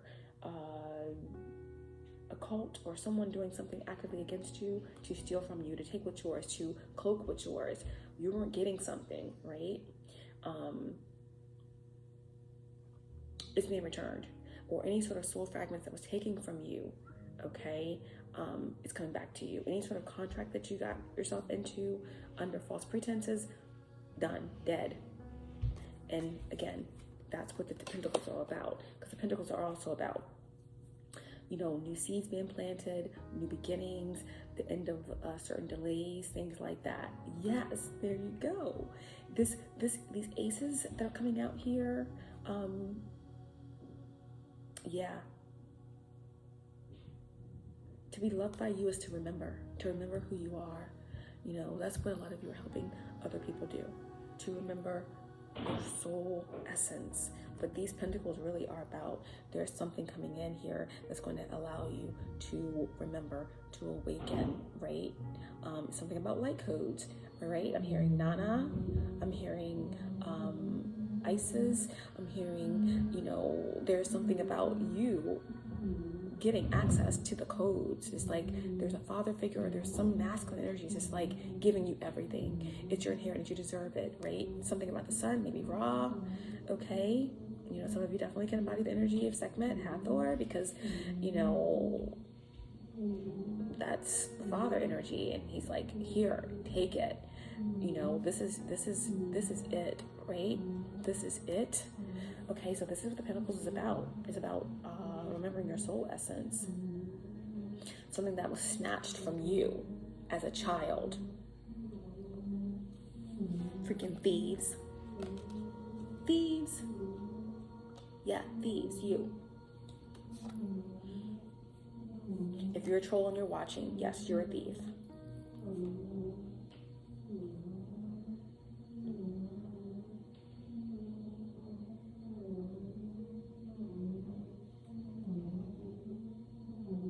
Yep. Yes, and to answer my question, yes, there are a couple of trolls around in here watching. Rebuke you. You don't belong here. But if you're here, then hopefully, you're going to see that your judgment's been called on you. Has been called on you. We see you. We know exactly who you are. And anything that you have stolen is being returned times 10, plus everything that you thought you may have had in terms of gifts, stripped, being transmuted, and that power is coming to all the chosen ones as well, right? Someone's stuck in their thoughts. They're isolated, right? They're isolated. They're in hiding. Remember in the beginning of the reading, I kept saying that, you were being heavily watched by 5 being above beings, galactic star beings, the galactic council, but they're watching others watch you too.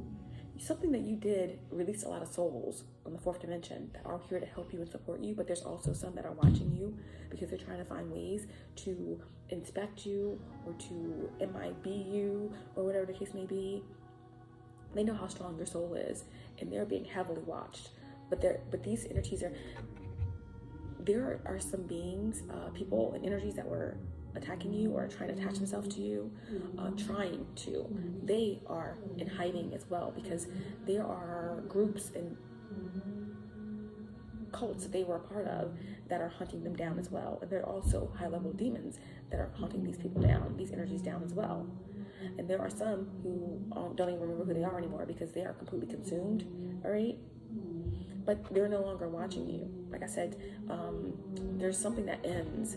Like I told you, a part of that 10 of cups, 10 of pentacles under the unexpected storm is the fact that, what the 10 of pentacles is about is something is being retired. The spiritual war is over, or you can retire, or you can stop working at that particular thing. You can start doing the real work, okay? Which is going to actually start in 2025, which is going to be the year of the Hermit. I told you guys over and over again, 2025 is the year of the Hermit. That's a 9-year. And this is where, everyone has already chosen a side. But then we're going to have some people who are really good souls, who are decent people who just, this lifetime did not reach that level of consciousness. No one really knew. The Galactic Council knew that, that we were all doing our part, and that there's going to be a collective ascension, and once a certain level, the collective reached a certain level vibration, that we would start the first wave of ascension. But it was really hard to tell after 2020 how things were going to go, but things are moving quicker than we had planned, okay? But so 2025 is definitely going to be the year of the Hermit, okay? So at this point, everyone should have chosen a side. Again, that's why you don't have to work anymore. There's no more leading. There's no more leading. But there are going to be souls that just didn't reach a level of consciousness fast enough. But their hearts innately want to be good, okay? And it's going to be a special place for them. And we're going to have to start implementing, I don't know all the facts yet, but we're going to have to start implementing things for them, right? In the dark, the 9-year, revelations, you know, getting higher guidance, you know, higher beings coming in, assisting the chosen ones in order to do this, right? In order to do this. Creation, the Great Mother, doesn't want to leave anyone out, okay? But those who have chosen a side have chosen a side. It's all going back to source. But with Gaia's ascension, it's part of our promise to have this earth and experience this earth, okay? In the way we choose to. In a 5th dimensional space. And those who chose a side will not get to experience that. And that's just period. So there's going to be a lot of work that's being done to help these souls. So again, there's real work to be done instead of you know, dealing with spiritual warfare, even though you're strong enough to deal with it. That's what they're saying here. Okay. What it's like to be loved by you moving forward, because obviously there's going to be some sort of integrations and unions. It's going to be like the son being born from the primordial waters all over again. That's what it's like to be loved by you, okay? That's what it's like. Connecting again with your soul family, or connecting again with a true oversoul divine partner that's going to literally be planted here. That's what they're telling you. This little birdie is telling you. It's like an ancient part of your lineage or soul family that's being planted here, okay, for you. So yeah, it's a lot going on. So yeah, they are watching, but this is like, it's something is over, something is done, right? Again, here we go. We have that ace again, Ace of Pentacles, Ace of Earth. Look at this. This is like the Garden of Eden or something. It's definitely autumn energy. It's like noun. It's noun. Something is planted. Something is here. Okay. Something is golden. Okay. So that's what all of that is. Give me more about helping these souls and the real work that's going to be being done with 2025 and kind of secluding certain souls that still need work, separating them from the ones that chose self-service and those of the chosen ones that are here to serve others and to help Gaia. Tell me more about the 10 of Cups. What's the 10 of Cups? What's the 10 of Cups? What's the 10 of Cups? What's the 10 of Cups? What's the 10 of Cups? What's the 10 of Cups? What's the 10 of Cups? Yeah, it's all about, there are going to be some there are a lot of people that's clinging on to their self node, stuck in their comfort zone. And this is what you're helping some souls who just have not yet reached a certain level of consciousness, trying to help them, you know, reach that level of consciousness in a space that's free of the dark ones. Okay, we have to help people get out of their self node.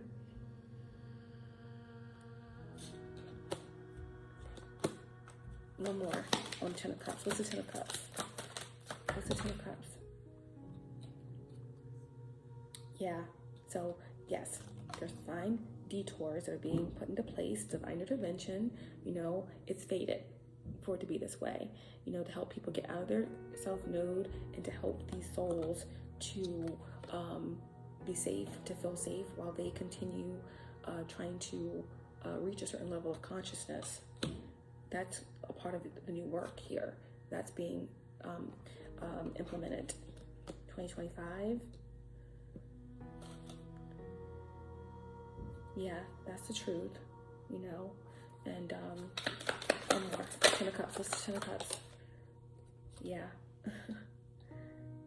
Okay. 10 of Cups is also, aside from that, being in your unconditional love, okay, and helping, doing this divine work with these souls and things of that nature, as we're moving into this first wave of ascension, helping separating some of these souls who are still in the dark, trying to reach a certain level of consciousness, keeping them away from the dark ones that want to influence their choices.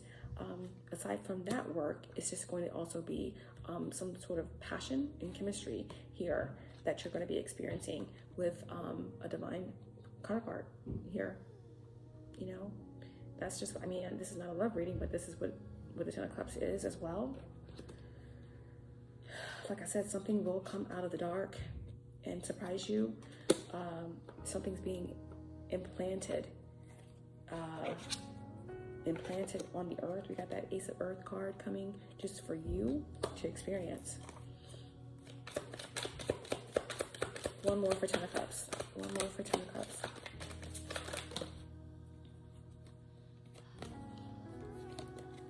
And there's going to be a lot of regret. Yep, there's obviously, like I said, there's a magical type of union that's taking place, or integration for you. Again, it's like an oversoul being planted on the earth, you know, something like that. Something like that is really hard to imagine, but it's true, because you're doing the divine work here, helping souls, and there's someone who regrets this, someone that got torn, got extracted by Archangel Michael, got severed, burned, dissolved from your contract, and there's regret here. Yeah, I feel like there's someone that maybe never even told you how they truly felt, but you're a high priestess, so you know. You're an archangel, so you know. You're a chosen one, so you know. And this is what it's like to be loved by you. They know that you know, and they have to live with this regret. Right? Contracts, career, commitments. There are a lot of things that are falling apart. People are understanding, especially with you know, Pisces and Saturn and Pisces, and then we also have Neptune and Pisces, and the full moon, actually, the full moon lunar eclipse in Pisces is opposing the sun in Virgo. It's just kind of making everybody kind of understand, like, okay, what I have to do, what I'm doing, what I'm supposed to do here on this earth, but also what my soul's purpose is. So there's going to be a lot of people who are kind of realizing, like, hey, I don't want to do this 9 to 5 anymore. I don't want to work at this job anymore. I don't want to be in this marriage anymore. I don't want to be in this commitment anymore, because new true ones are coming in. People are getting more aligned with their soul path. Okay, so that's enough on that. Let's see. Okay, tell me more about I feel like I already got the information on what unions and integration is, but let's see, what is integration and union?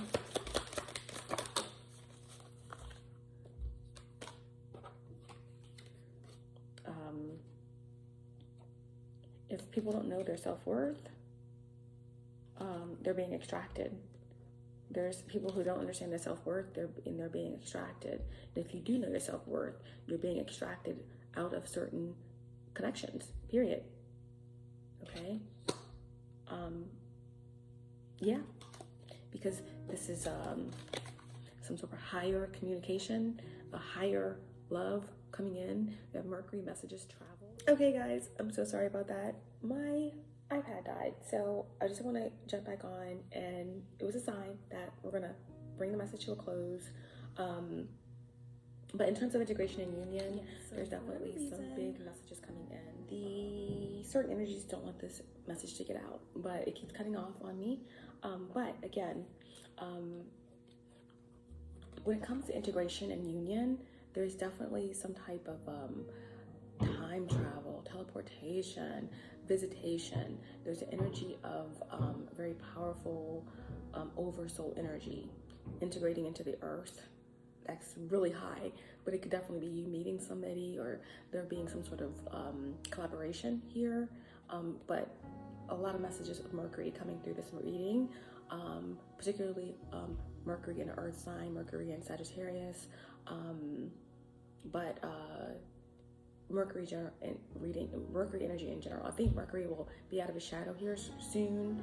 I really feel like this has a lot to do with that full moon lunar eclipse in Pisces, where there's going to be the start of this communication, this high level, ethereal, angelic communication, possibly, or some sort of download from your higher self. Okay, let's quickly get information about the storm. Okay, What is the storm? What is the storm? Card. Again, guys, I wanted to show you guys that before I started the reading, the starseed energy that came through was the Arcturians, the Palladians, and the Venusians. Okay. Let's see if we can get one more on camera for you guys. The Garthans, yep. Inner Earth, yep. I love it. I have some Inner Earth family as well. Number one, I told you guys it's all about you. I wonder what it's like to be loved by you. That's the energy of this message, okay? You chosen one, you Earth Angel. Manifestation, manifesting multidimensional perception and attunement. Wow. Wow. Beautiful. And of course I said, yes, you know, stalkers, agents, they're all around, but this is the end, right? This is the end. There are a lot of energies that are being cut off. Okay, and again, with that 10 of Pentacles underneath of the storm, all right, there's going to be a ramping up around the 9/11 energy, around 9/11 or 11/12, you know, things like that. I get those that kind of twin tower energy here, but the 10 of, so yes, guys, a lot of interference here. Okay, but we are perseverant, and we persevere, and we always keep going. Okay, so these energies here, okay, are being washed away. Like we mentioned, with that 10 of Pentacles that came underneath of this unexpected storm, it's clearing away space for the chosen ones, for the Earth Angels to do this major work after certain aspects of energies are torn down, are stripped away, are written out in a way, okay? And, you know, this might spike up a bit, you know, this feeling of intensity or monitoring spirits or random things going on, but it's just what it is. The same way Pluto kind of dipped back into Capricorn for the very last time, and as it moves into Aquarius for the full stint, with that real big push into the Aquarian age, and then Jupiter, Uranus moving into Gemini. We are really, time is speeding up, okay? Time is speeding up exponentially. 2025, like I said, the year of the Hermit, and your time is being freed up to do the real work, okay? The real work here with true integration, true unions, okay? And the true work of helping souls who need to be helped, as we kind of have this polarity amp up and begin the process of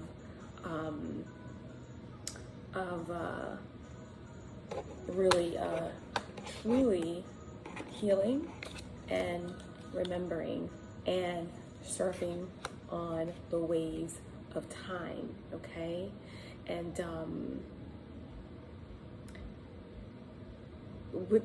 there is a promise being fulfilled. Like I mentioned to you before, we had that 8 of Wands, the 4 of Wands, kind of an energy, like I was saying. It has something to do with maybe 9/11 or some sort of like public situation that's going on, where it was saying the aim to kill, and from a higher perspective, a view to kill, that kind of thing, the golden gun. And it's just like, I feel like it's the energy of something from a higher plane targeting something, and then there being somewhere it's being seen, like television, or, you know, some sort of public forum where everyone's going to see something go down. But for me, it also could represent, again, a lot of information coming in that is in preparation for a celebration, and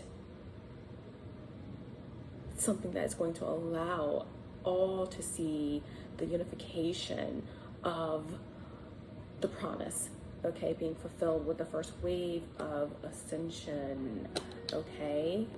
You know what I'm saying, the elixir of life, because we had this card with 7 of Cups, right?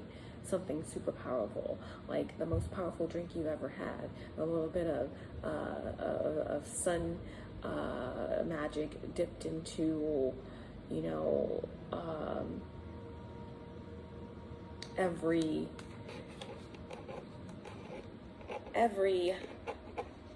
possible memory you could ever have, right? So it's like the sun and the water, you know, it's a new sun being birthed from the darkness. That's what I mean when I talk about the black golden child, okay? But anyway, this is the real work that is commencing, and this is why all of this other spiritual warfare and all of this extra, you know, crap, literal crap, scum of the earth is being washed away as Gaia ascends. It's not like a whole new earth. It's just, you know, the same way when we forgive the lower aspects of ourselves that reflect back to us, we begin to spiral. We begin to spiral past it. We don't have to cut any cords. Once we face certain aspects of ourselves, and once we forgive those things that reflect back to us and we overcome it, we just ascend higher so that we can't be touched. That's what's happening with Gaia and this whole separation thing going on where you chose a side. They can't experience this promise with us. And then those souls who just have not evolved in consciousness yet, but are good souls, there's a place for them as well. Okay, so let's get to work, guys. But yeah, lots of soul energy has come through. The last thing that I want to clarify here is remember, awakening, and then give us more information about what this storm is, this impending storm is, to get more information for us on that. But lots of telepathy, lots of teleportation, lots of telekinesis, lots of downloads, superpowers, you know, coming online, you know, lots of communication. Like I said, a lot of air. We're moving into the energy of air, okay? Movement, change. Like even on my channel, like if you go on there and you look at the message, it's I am the primeval sea of chaos. I am the portal. Chosen ones, let us all remember, judgment is imminent. Veiled senses will awaken. Dormant codes will activate. Ancient powers in the cosmic waters beyond linear time and space and creation. Okay? That's where we are right now. That's where we are headed right now. Okay? So let's clarify these last 2 cards.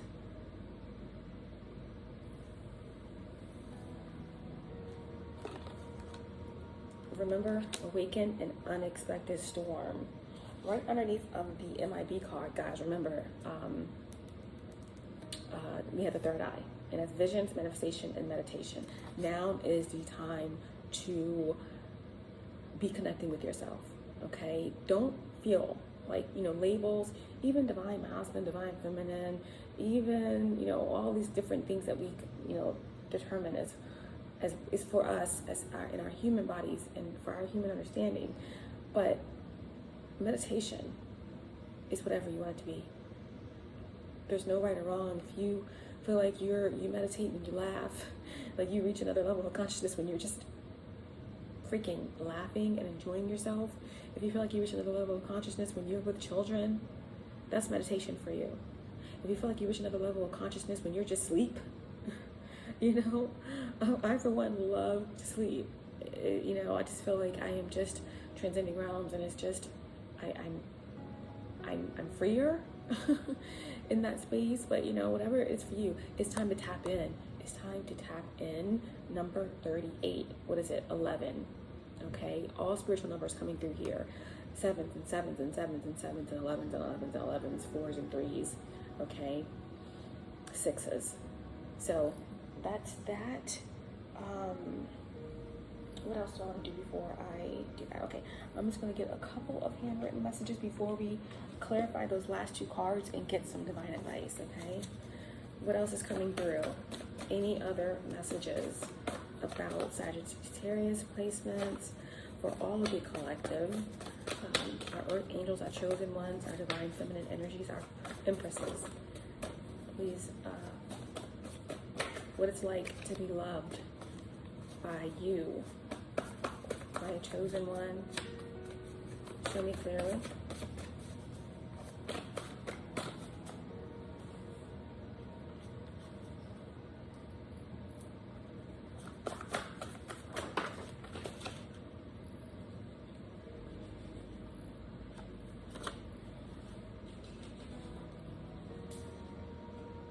It says, I doubt that you'd understand. I doubt that you'd understand. Let me see. I doubt that you understand. There's someone in your energy that doesn't think you understand, but they know that you do because they know that you're chosen. They know this now. And also, it's like, it's indescribable almost what it's like to be loved by a chosen one, especially by an energy that is in resistance of themselves. Because when you're in resistance of yourselves, then you don't understand that we are all connected. You don't understand unity consciousness. But the evidence is clear. The evidence is clear. And this is also for those who try to squander your name, or who've tried to slander you, or who've tried to throw you under the bus, or who've tried to lie to themselves about your self-worth, okay? Or about your power, or about how much love you embody. The evidence is clear to them. And the evidence is clear to those who even worked with certain aspects of certain people who tried to form alliances against you. It may have worked in some cases, but these individuals that are connected to certain individuals or certain energies that try to bring you down know now, clearly, it's evident that you are divine, that you are chosen, that you are an angel, an earth angel, that you are an empress, because you're still here. They tried to unalive you. They tried to kill you. I said it. I don't even care if they take this down. It doesn't matter to me. They tried to still kill and destroy. They tried to erase you. They tried to strip you of what was yours, diminish you, and take over your skin, your inheritance, your place on the wheel. But you are the wheel. You are the wheel. You are the truth, and you are the light. And so are they, if they just take the steps to heal, to absolve, and to see their heart, to see that even in the darkest and coldest night of December, that there is a spark. There is an ember burning, just like every other star in the sky. Truth be told, your love kept me alive. This is what they know now, or this is what they're about to find out. That a lot of these demonic entities could have been taken out this lifetime already in preparation for your next, whatever that is going to look like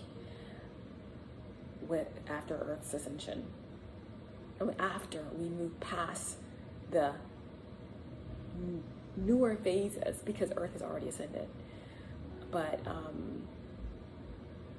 they're aware that your grace and your love is what kept them breathing. Because alone, judgment would have been called. I wonder what it's like.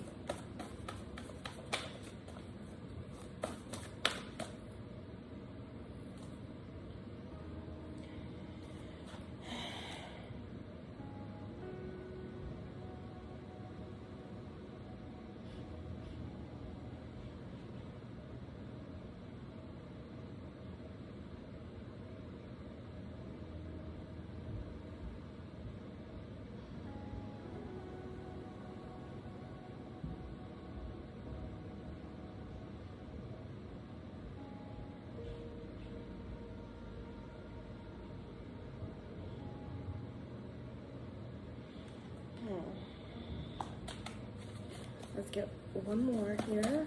One more.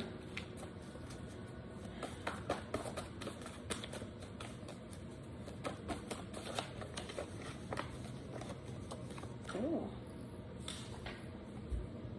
I guess instant karma is real. I can't make this up. Like we said from the very beginning, right? What is it like to be loved by you, Empress? It's abundance, right? It's a fulfilling, nurturing essence, but at the same time, it's karma, right? This is the justice card, okay? An abundance of karma. It can go either way, right?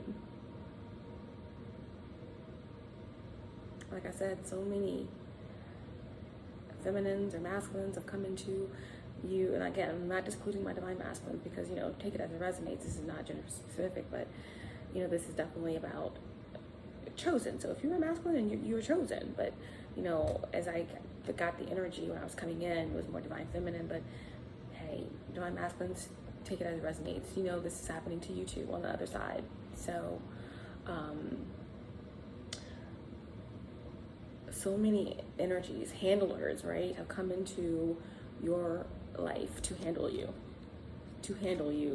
and got drawn into your abundance, into your loving energy, right?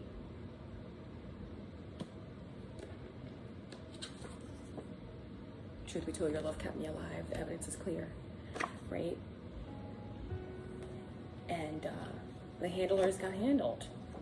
They came in to handle you, to destroy you, to steal from you, to take away your essence, to steal your light, or to handle you, to keep you from growing, right? Because eyes have been on you since birth. And they got handled in the process. You didn't know about this at the time, but they were just, lessons, people at the time. You didn't know there were lessons. They were just people in your life, traumatic relationships, or relationships that didn't work, or that ended, or that was, very toxic, or whatever the case may be. May even think of them as twin flame relationships that, false twin flame relationships, karmic relationships, whatever the case may be. In all actuality, on a spiritual level, these were handlers coming in to distort and to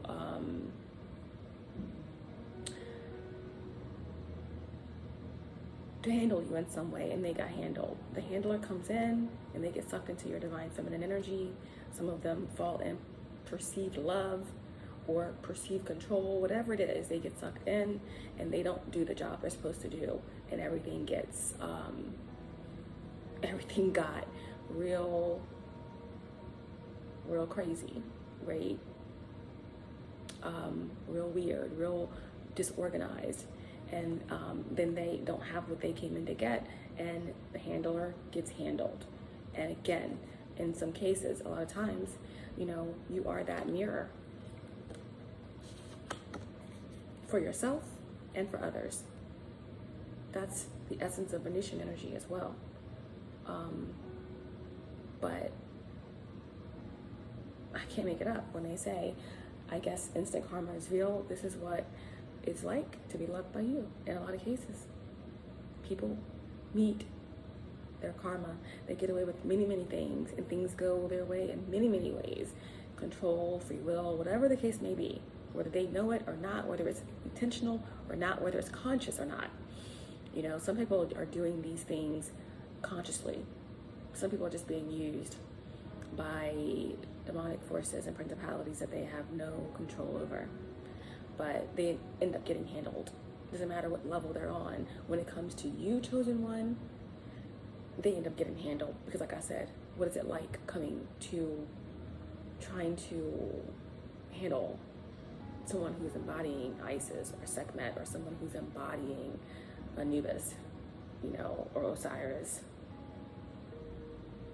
When it comes to you, these entities, they either learn, face themselves, and evolve, or they meet their ultimate karma, okay?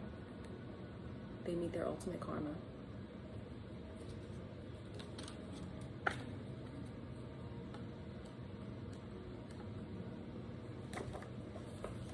And on the bottom of the deck is the sun, right? Atlantis in reverse. So again, a lot of you chosen ones, some of you are chosen and you still have this connection to Atlantis. Some of you are chosen and you had nothing to do with Atlantis. You had nothing to do with the Great Calamity, okay? You came in to correct this in some ways, all right?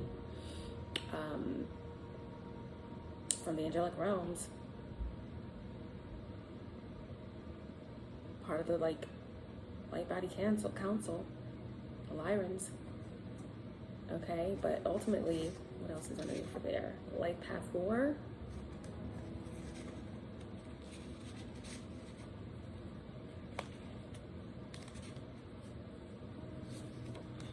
Yeah, my rage is terrifying. There's someone way under the surface that's dealing with a lot of rage over the fact that you are love, over the fact, I feel like it's the devil himself, who has a healthy respect for you, but when the devil is working with these puppets, they don't know how to handle their rage when they don't win, when they sell their soul and promise to get you as a sacrifice, and they can't do it, and they can't win over you. You'll get tired of running. I'll never stop loving you. That's what I'm saying. Yeah, this is what I'm saying. Someone's delusional. You'll get tired of running. I'll never stop loving you. That just came out. I can't keep up this facade. Yep, it's over. But, you know, these energies that are being used by the devil, they are imploding, right? They are imploding. There's a lot of turbulence, and there's going to be a great fall, a great crash, okay? So, again, on the bottom of the deck, we have the sun, and this is all about, like I said, great divine purpose and inner child healing. A new sun is being birthed, and it's the elixir of life, right? The philosopher's stone, the great alchemist, the great purification of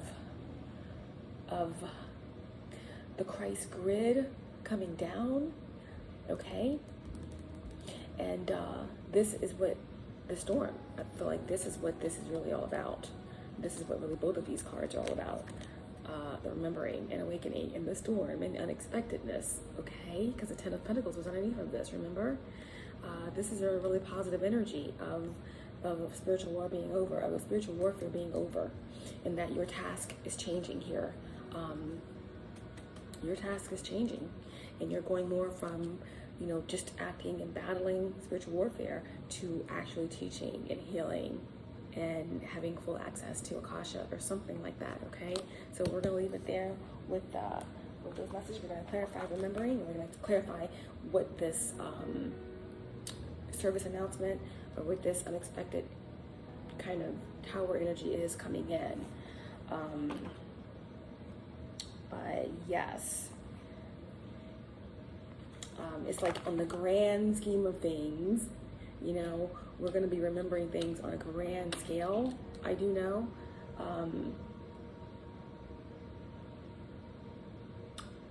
some sort of ambitious plan. It's monumental, and it's all about new earth, something about new construction. For me, I feel like that's new earth. This could also be something about building a home, or building a what do you call it, a place where lots of people can reside. I don't know what they call those places, reservations. No. There's also something that's going to be coming out about reservations too, about the natives of this land and the reservations, and who's real and who's not. But what I'm really getting here is that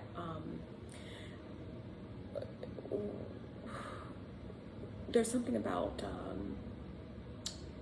building, well, definitely on a higher scale, in terms of like even like intergalactic, there's going to be places held for these individuals once we do have a real split here of the polarities. But for now, we're talking about, there could be some sort of new construction being built. Like, you know, you're going to have the funds, or you're going to have something that's needed to open up a sanctuary. Yes, some sort of sanctuary, or a place where, you know, you can start working on the ground with people of that nature.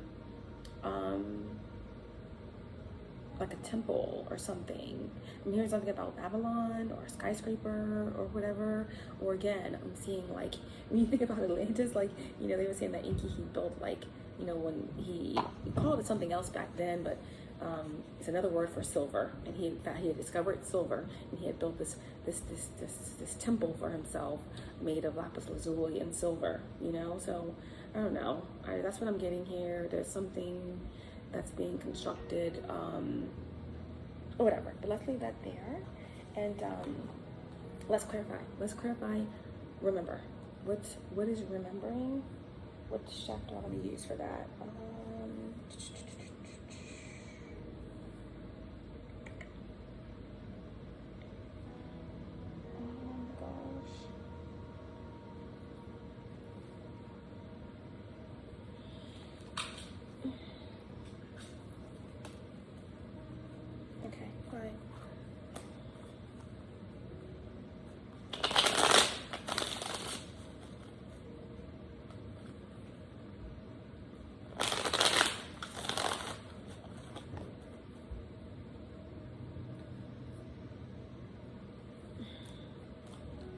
Wrap this up before my electronic devices kick me out again. Okay.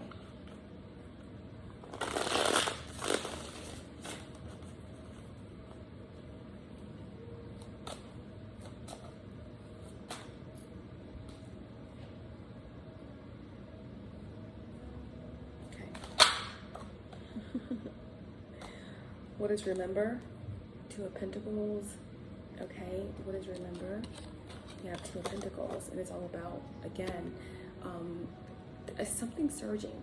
Lately, when I've been seeing this Two of Pentacles, I get the energy of the Ouroboros, but in the infinity symbol. So this is also, when you think about infinity, you think about Metatron. So this is a bit, again, something towering out and above the crown, right? Like the 11th chakra, and then we're kind of getting into, like, again, a skyscraper, but it's more like internal. You know, because we all know that the new earth energy really starts internal, and it's more so a frequency. You're vibing out of my frequency, and that is what I'm saying.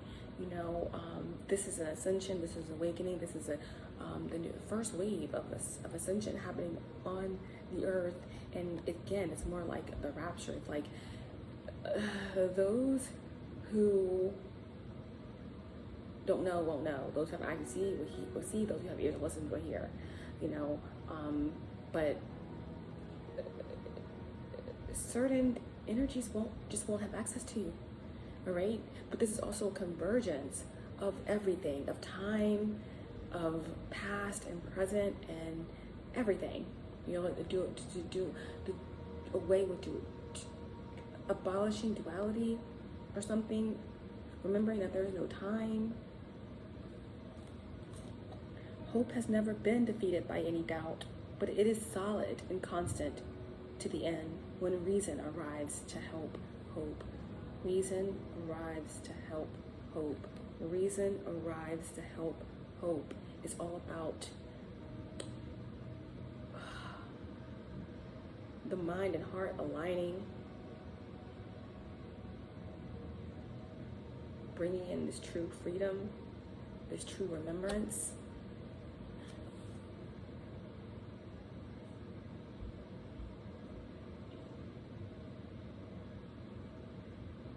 Bringing in this true remembrance and clearing away indecisiveness, right?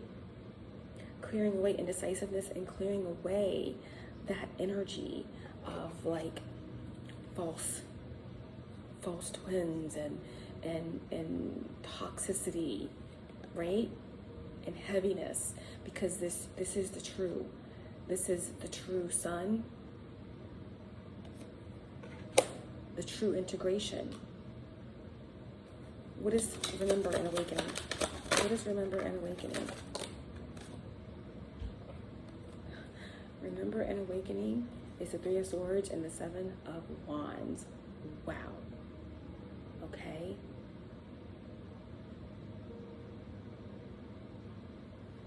It's removing of blocks. It's the removal of blocks, right? The Three of Swords. Every time I see this Three of Swords, I get the Cinderella story, right? She's on the floor, she's scrubbing and scrubbing and scrubbing, and you know, knowing that her father left her an inheritance, and the evil stepmother and her wickedness and her evil daughters, you know, from the beginning, knew Cinderella's worth and knew her power and the power of her love, and they had every intentions of stealing it and making it seem like all her purpose was to clean and to serve and to never step into her power. Okay, but this is the Three of Swords in reverse. So this is, you know, introspection, healing, coming out of indecisiveness, coming out of pain and heartbreak. No more tears. There'll be no more tears. Certain energies never wondered what it's like to be loved by you. They know it. Because even the devil knows all of what it is to be chosen. They were once, and they used this knowledge against those on their path to ascension. Okay? So this is a reversal and everything coming back, right? All the memories. What is remembering and awakening? Remembering who you are, remembering your inheritance, remembering all that you are. Those blocks being removed, right? The Seven of Wands, this is about your team taking over and doing the work now, because you've done enough. The warfare is over, and now you can put on your glass slippers, and now you can step into your fulfillment, okay? Step into your fulfillment, because your fairy godmother is here.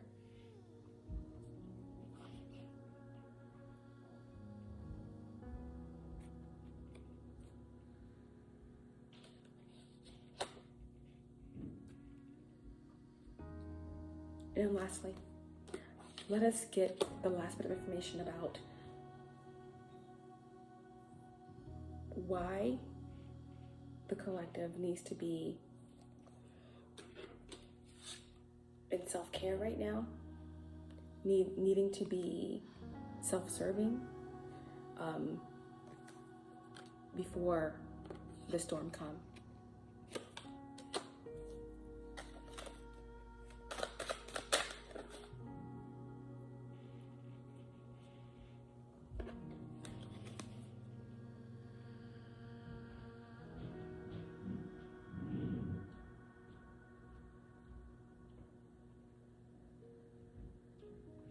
Yeah, I also get from this Three of Cups in reverse that you're about to step out. You're stepping out. You need to rest up and get your energy together because you're stepping out.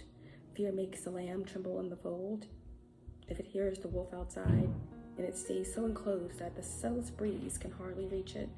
Yeah, it's time to breathe. It's time to breathe in the new air. It's time to breathe in the new earth. There are no wolves, in sheep's clothing hiding anywhere anymore. And they've all been wiped out. The storm is over, and everything is clear. It's clear. Regenerate it. And when you walk out, all the castles of the land that were taken over, they're going to be free. They're going to be yours again, right? Everything that's going to be flipped, it's going to be flipped back over again, right? All of that is going to be retrieved, okay? Judgment is called and justice is here. The scales are being balanced. The scales are being balanced. The keys to the book are in your hands, and it's understood. The scales, the sword, you wished for the truth. And behold, you remember. You asked for the truth. Now behold, you remember. Oh man, the time is nay. Now, why does the collective have to be rested up? And what exactly is the storm?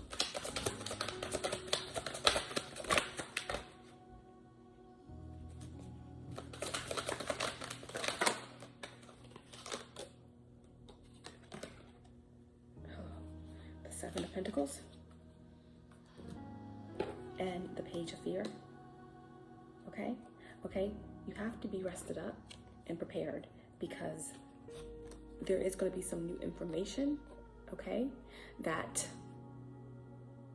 you are going to be made aware of. Now, again, they are saying 9/11, okay, the Page of Swords, I'm getting a big one, okay, a big alert with the Page of Swords, something new information.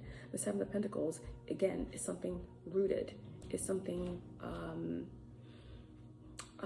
again, it's like something rooted, and an investment, hard work, home. There's something here about a risk. There's going to be something to do with risks, financial risks. You're going to be hearing information about risks, or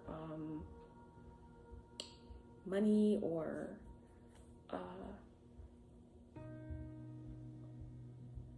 it could be something to do with power or transactions.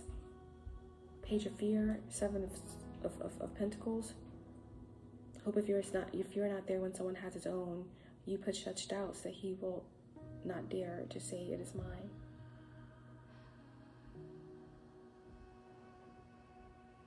Fear transforms Phineas, a tower among men, into stone by the face of Medusa, but fortune does not help the timid.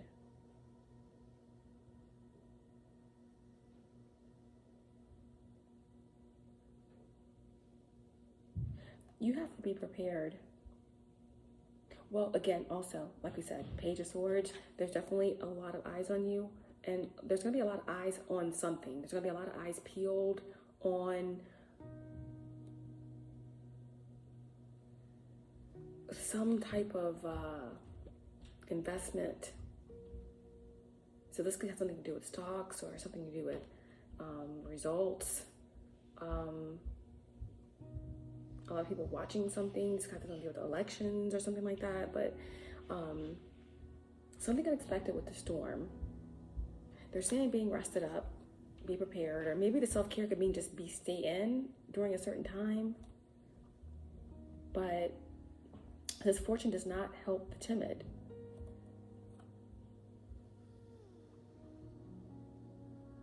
So what they're also saying is that don't stop. Go for something. Go for whatever it is that you feel this means for you. Something that you've already been working on, something that you've already invested in. Go for it. Don't be timid.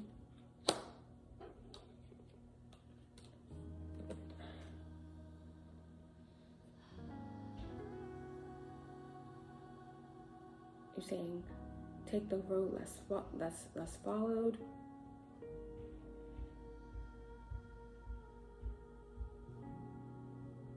The Hierophant in reverse, there's some sort of like going against the cult or going against the group, or there's some sort of someone's being taken down. The Hierophant. Wow. The unexpected storm here could have something to do with a cult. It could have something to do with the establishment or the government. Okay? Everyone's going to be watching. But Seven of Pentacles, you stay inside or be ready to take a certain action. Something is going down. Some sort of corrupt system is going down. It's justice.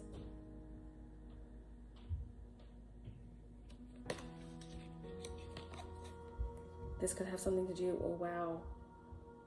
It could have something to do with the family. It could have something to do with this emperor, an Aries, a Taurus. Someone could have been heavily invested in watching you, or in affecting something that you were heavily invested in. Yes, okay. Something you were heavily invested in, Seven of Pentacles.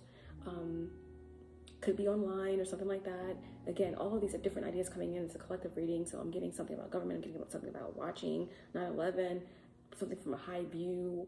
You know, a lot of stuff came through in this reading, so go back and watch it. But I'm also getting like a corrupt cult going down. I also get something about elections or presidency. But I'm mainly getting here that it could be someone who was connected to. I'm also getting Cancer here, energy here as well. A third party, someone who's connected to a family. There's something about a group that was heavily invested in taking away something you've been working hard at. They're saying you keep going in that.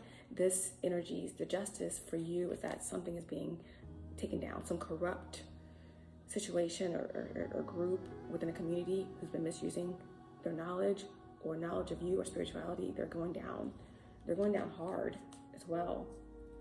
Wow.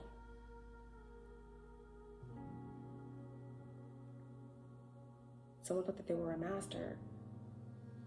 Yeah, some sort of master misusing their knowledge that they seek on the path. Someone that aspires to be yourself, a mystery. I don't know, it's a lot, but the scales are getting balanced here. And it's in your favor. Yep, and everything's being restored. This is what the storm is, right? After all of this blows over, everything will be balanced. Okay? Moon and Taurus, hope you are a friend of nature. You keep your followers in such peace that any suffering does not seem to be hard. Wow. Right. You weather the storm, okay? Or you've already been in it. The tables are flipping, and when the storm clears, the corruption is done, and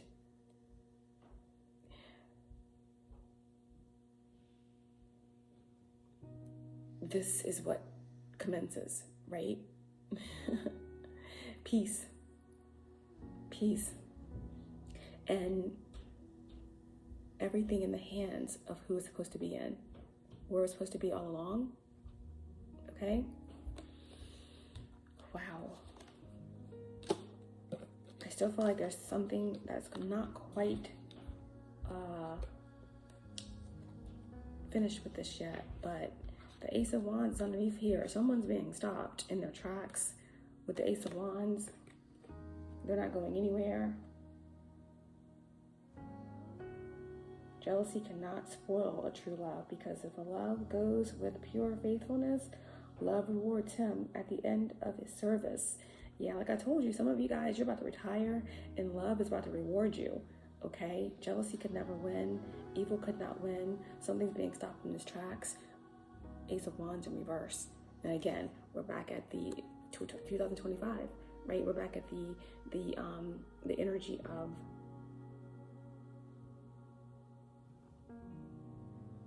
revelations and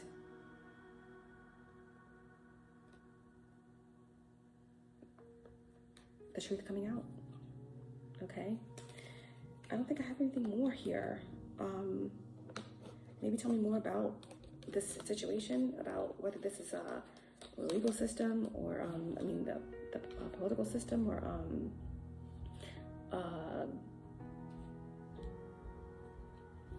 why you have to keep going, or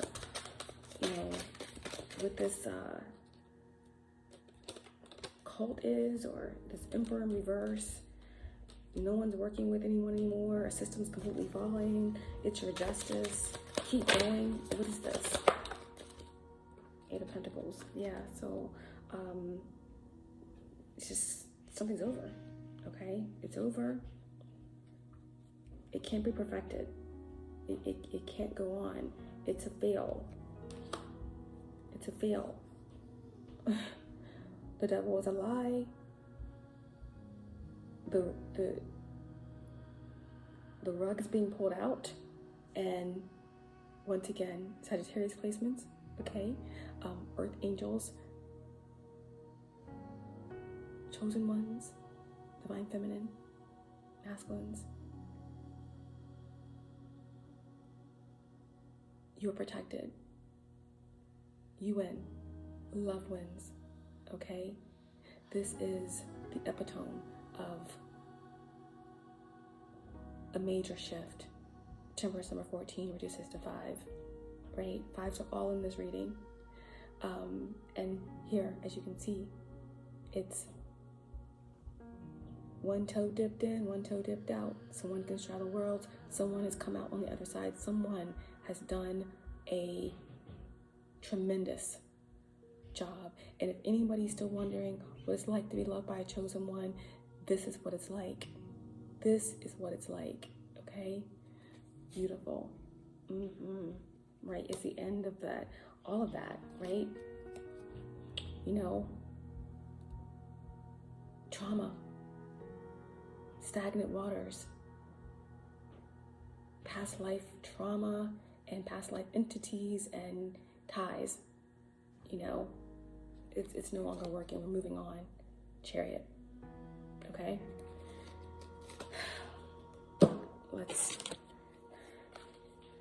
Let's get a final card here to end this message for Sagittarius placements.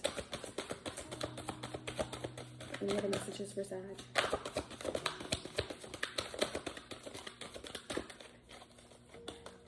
Any more messages?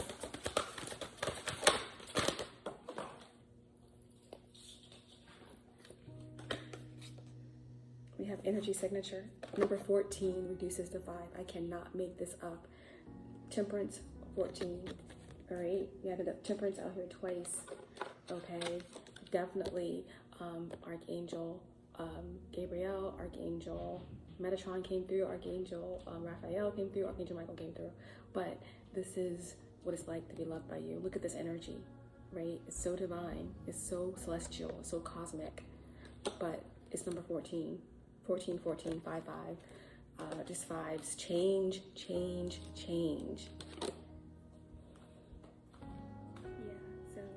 It's time for us to change the way we live. That could be a synchronicity for someone, for sure. We're gonna get back to that. But on the bottom of the deck, we have Cosmic Connection, number 11. Celestial Teacher, number 7. Yes, you have Cosmic Connection. You are a celestial teacher. And then we have number 31, which reduces to 4. And it's surrender. Right? Surrender. I was talking about in the last reading how somebody got themselves in water. Something that you did was powerful, okay? Among many other things and many other people, but wow. Surrender. Surrender. Do self-care. Heal, because something really, really big is coming, okay?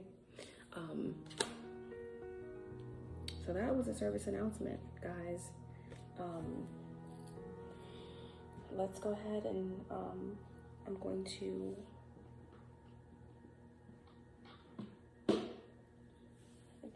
yes, yes, I'm going to go ahead and just get this message out here for the collective and its energy signature. The past is in the present, and that's kind of what this is all about, right? Remembering, awakening, remembering who you are. That's what a lot of energies are, remembering who you are, and they know, and they know that that's love. You don't have to wonder what it's like anymore. They know, and you are love as well. Okay, and you embody that, and you help others begin that search within to discover that within themselves. Okay, number 14, energy signature. Lots of purple. This is like, again, bursting out the crown, all of this I know energy, right? It's just powerful. A lot of knowing coming in. All right, number 14.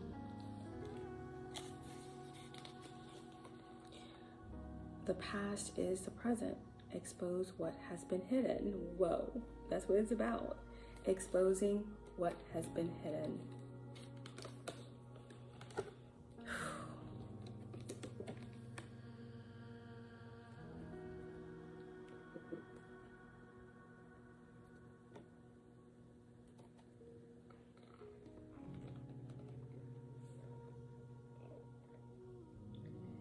Understanding that everything is energy. The air we breathe, the elements, emotions, sound, animals, people, our thoughts. All of this is energy. Quantum physics seeks to explain these phenomena. Denser or heavier energies can be felt by human beings' normal senses.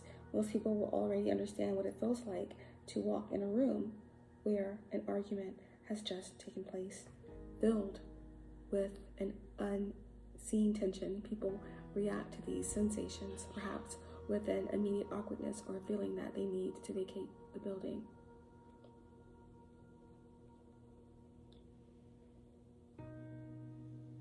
As people progress through life, familiar experiences such as pattern behavior become more clear and evident as you pay attention to the energy of the environment, people, social gatherings, events, and places around you. It is up to you, though, to be protective with the senses of your inner vision. Often you may find yourself saying, I have felt this before, I have recognized this, but I'm not sure why. Currently, you are being asked to read the energy of this issue and the people surrounding the circumstances. You must shine a spotlight and use all of your senses to remove these masks and expose the energy that is being hidden from you. Not only will you identify insincere and dishonest people, you will begin to understand patterns that you have created in your life that aren't serving you to the fullest. Right now, you must use your sensory and intuitive intelligence for answers. You have experienced this type of energy before, but you must ask, what is it? When recognized, you can adapt and modify your behaviors and actions accordingly to avoid unnecessary arguments, tension, and toxic situations in your social, work, and family environments. When practice reading the energy signatures of your environment become a built-in intuitive warning system. Prior to an issue occurring, you have the possibility of avoiding explosive exchanges, accidents, conflict, or confrontation as it becomes in line with your light and with your flight or fight response, creating self-awareness and energetic resilience. Shadow aspects be mindful of during this period will be fear-mongering, secrecy, and escapism. Okay? Your sacred crystals will be the blue lace agate. Angel assistants will be Archangel Gabriel. Clear communication, music, and creative writing, like I told you guys before. Whatever self-care means for you, singing, laughter, children, nature, whatever it is, do it now. You're in preparation for something big. You have to be in alignment with your energy signatures and be balanced right now so that you can pick up on the energies. Like I said, whether it's an event you're attending sometime maybe around September 11th or before that or after that or just in general, or whether there's something big that's coming in alignment with something that involves you.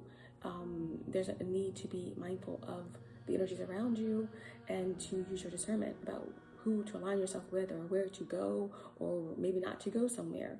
Okay, trust in what you feel at this time. Okay, ultimately there is something that's coming in like a storm, that's unexpected, but I feel like for you it is going to be something that is going to be part of your ascension.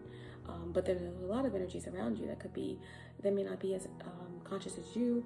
There could be something that you're getting in terms of a warning signal that you can be, to help others be more awareful of, that are not as conscious as you. Okay, your affirmation is, I remove the illusions that hide the truth. The answer is before me. I remove the illusions that hide the truth. The answer is before me. Okay, there is nothing new under the sun, and you are coming into that remembrance right now. Okay, you're coming into that remembrance. Okay, and everything is as it should be. You know, you're rising up, and you've done it thousands and thousands of times before and again, and you will continue to rise up, and you will continue to defy gravity. Okay, and nothing's going to bring you down. Okay, and when it comes to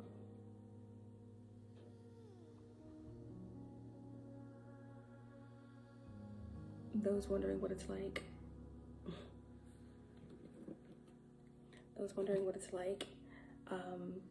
to love by you, it's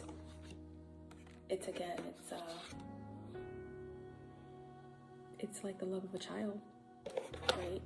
It's a healing energy.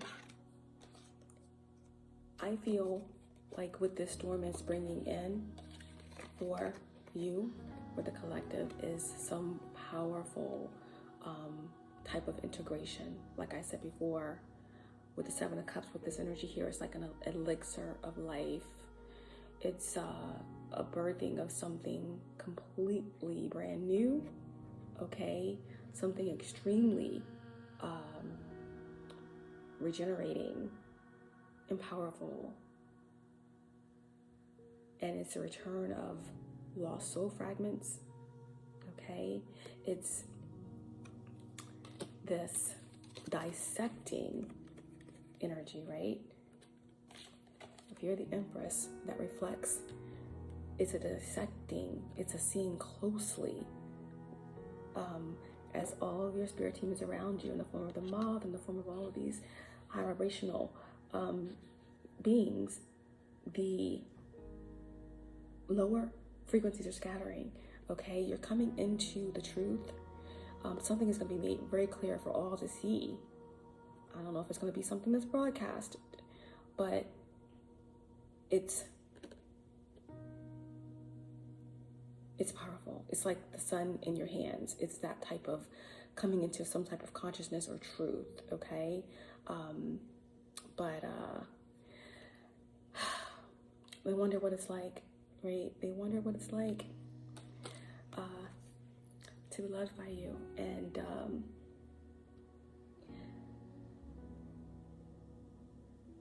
like in the song says, it's, do I speak my truth or do I filter to how I feel? I wonder, wouldn't it be nice to live inside a world that isn't black and white? Hope that they don't think I forgot about them. I wonder, right before I close my eyes, the only thing that's on my mind, been dreaming of that feeling, been dreaming that you feel it too. I wonder what it's like to be loved by you. I wonder why I'm so afraid of saying something wrong and never said I was a saint. I wonder when I cry into my hands, I'm conditioned to feel like it makes me less. And I wonder if someday you'll be by my side and tell me that the world will end up all right. I wonder. right before I close my eyes, the only thing that's on my mind, been dreaming that you feel it too. I wonder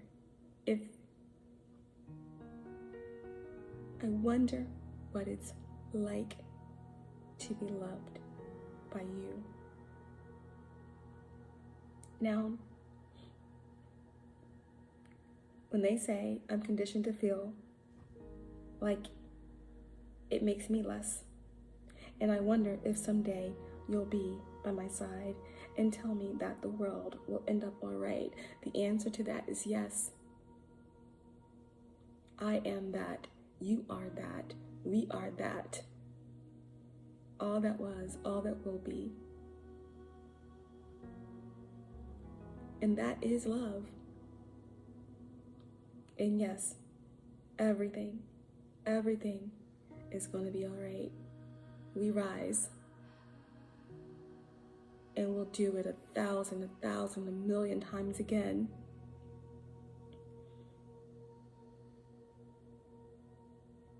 So you don't have to wonder, because now you know. Now you know what it's like to be fully encompassed by the highest vibration of all.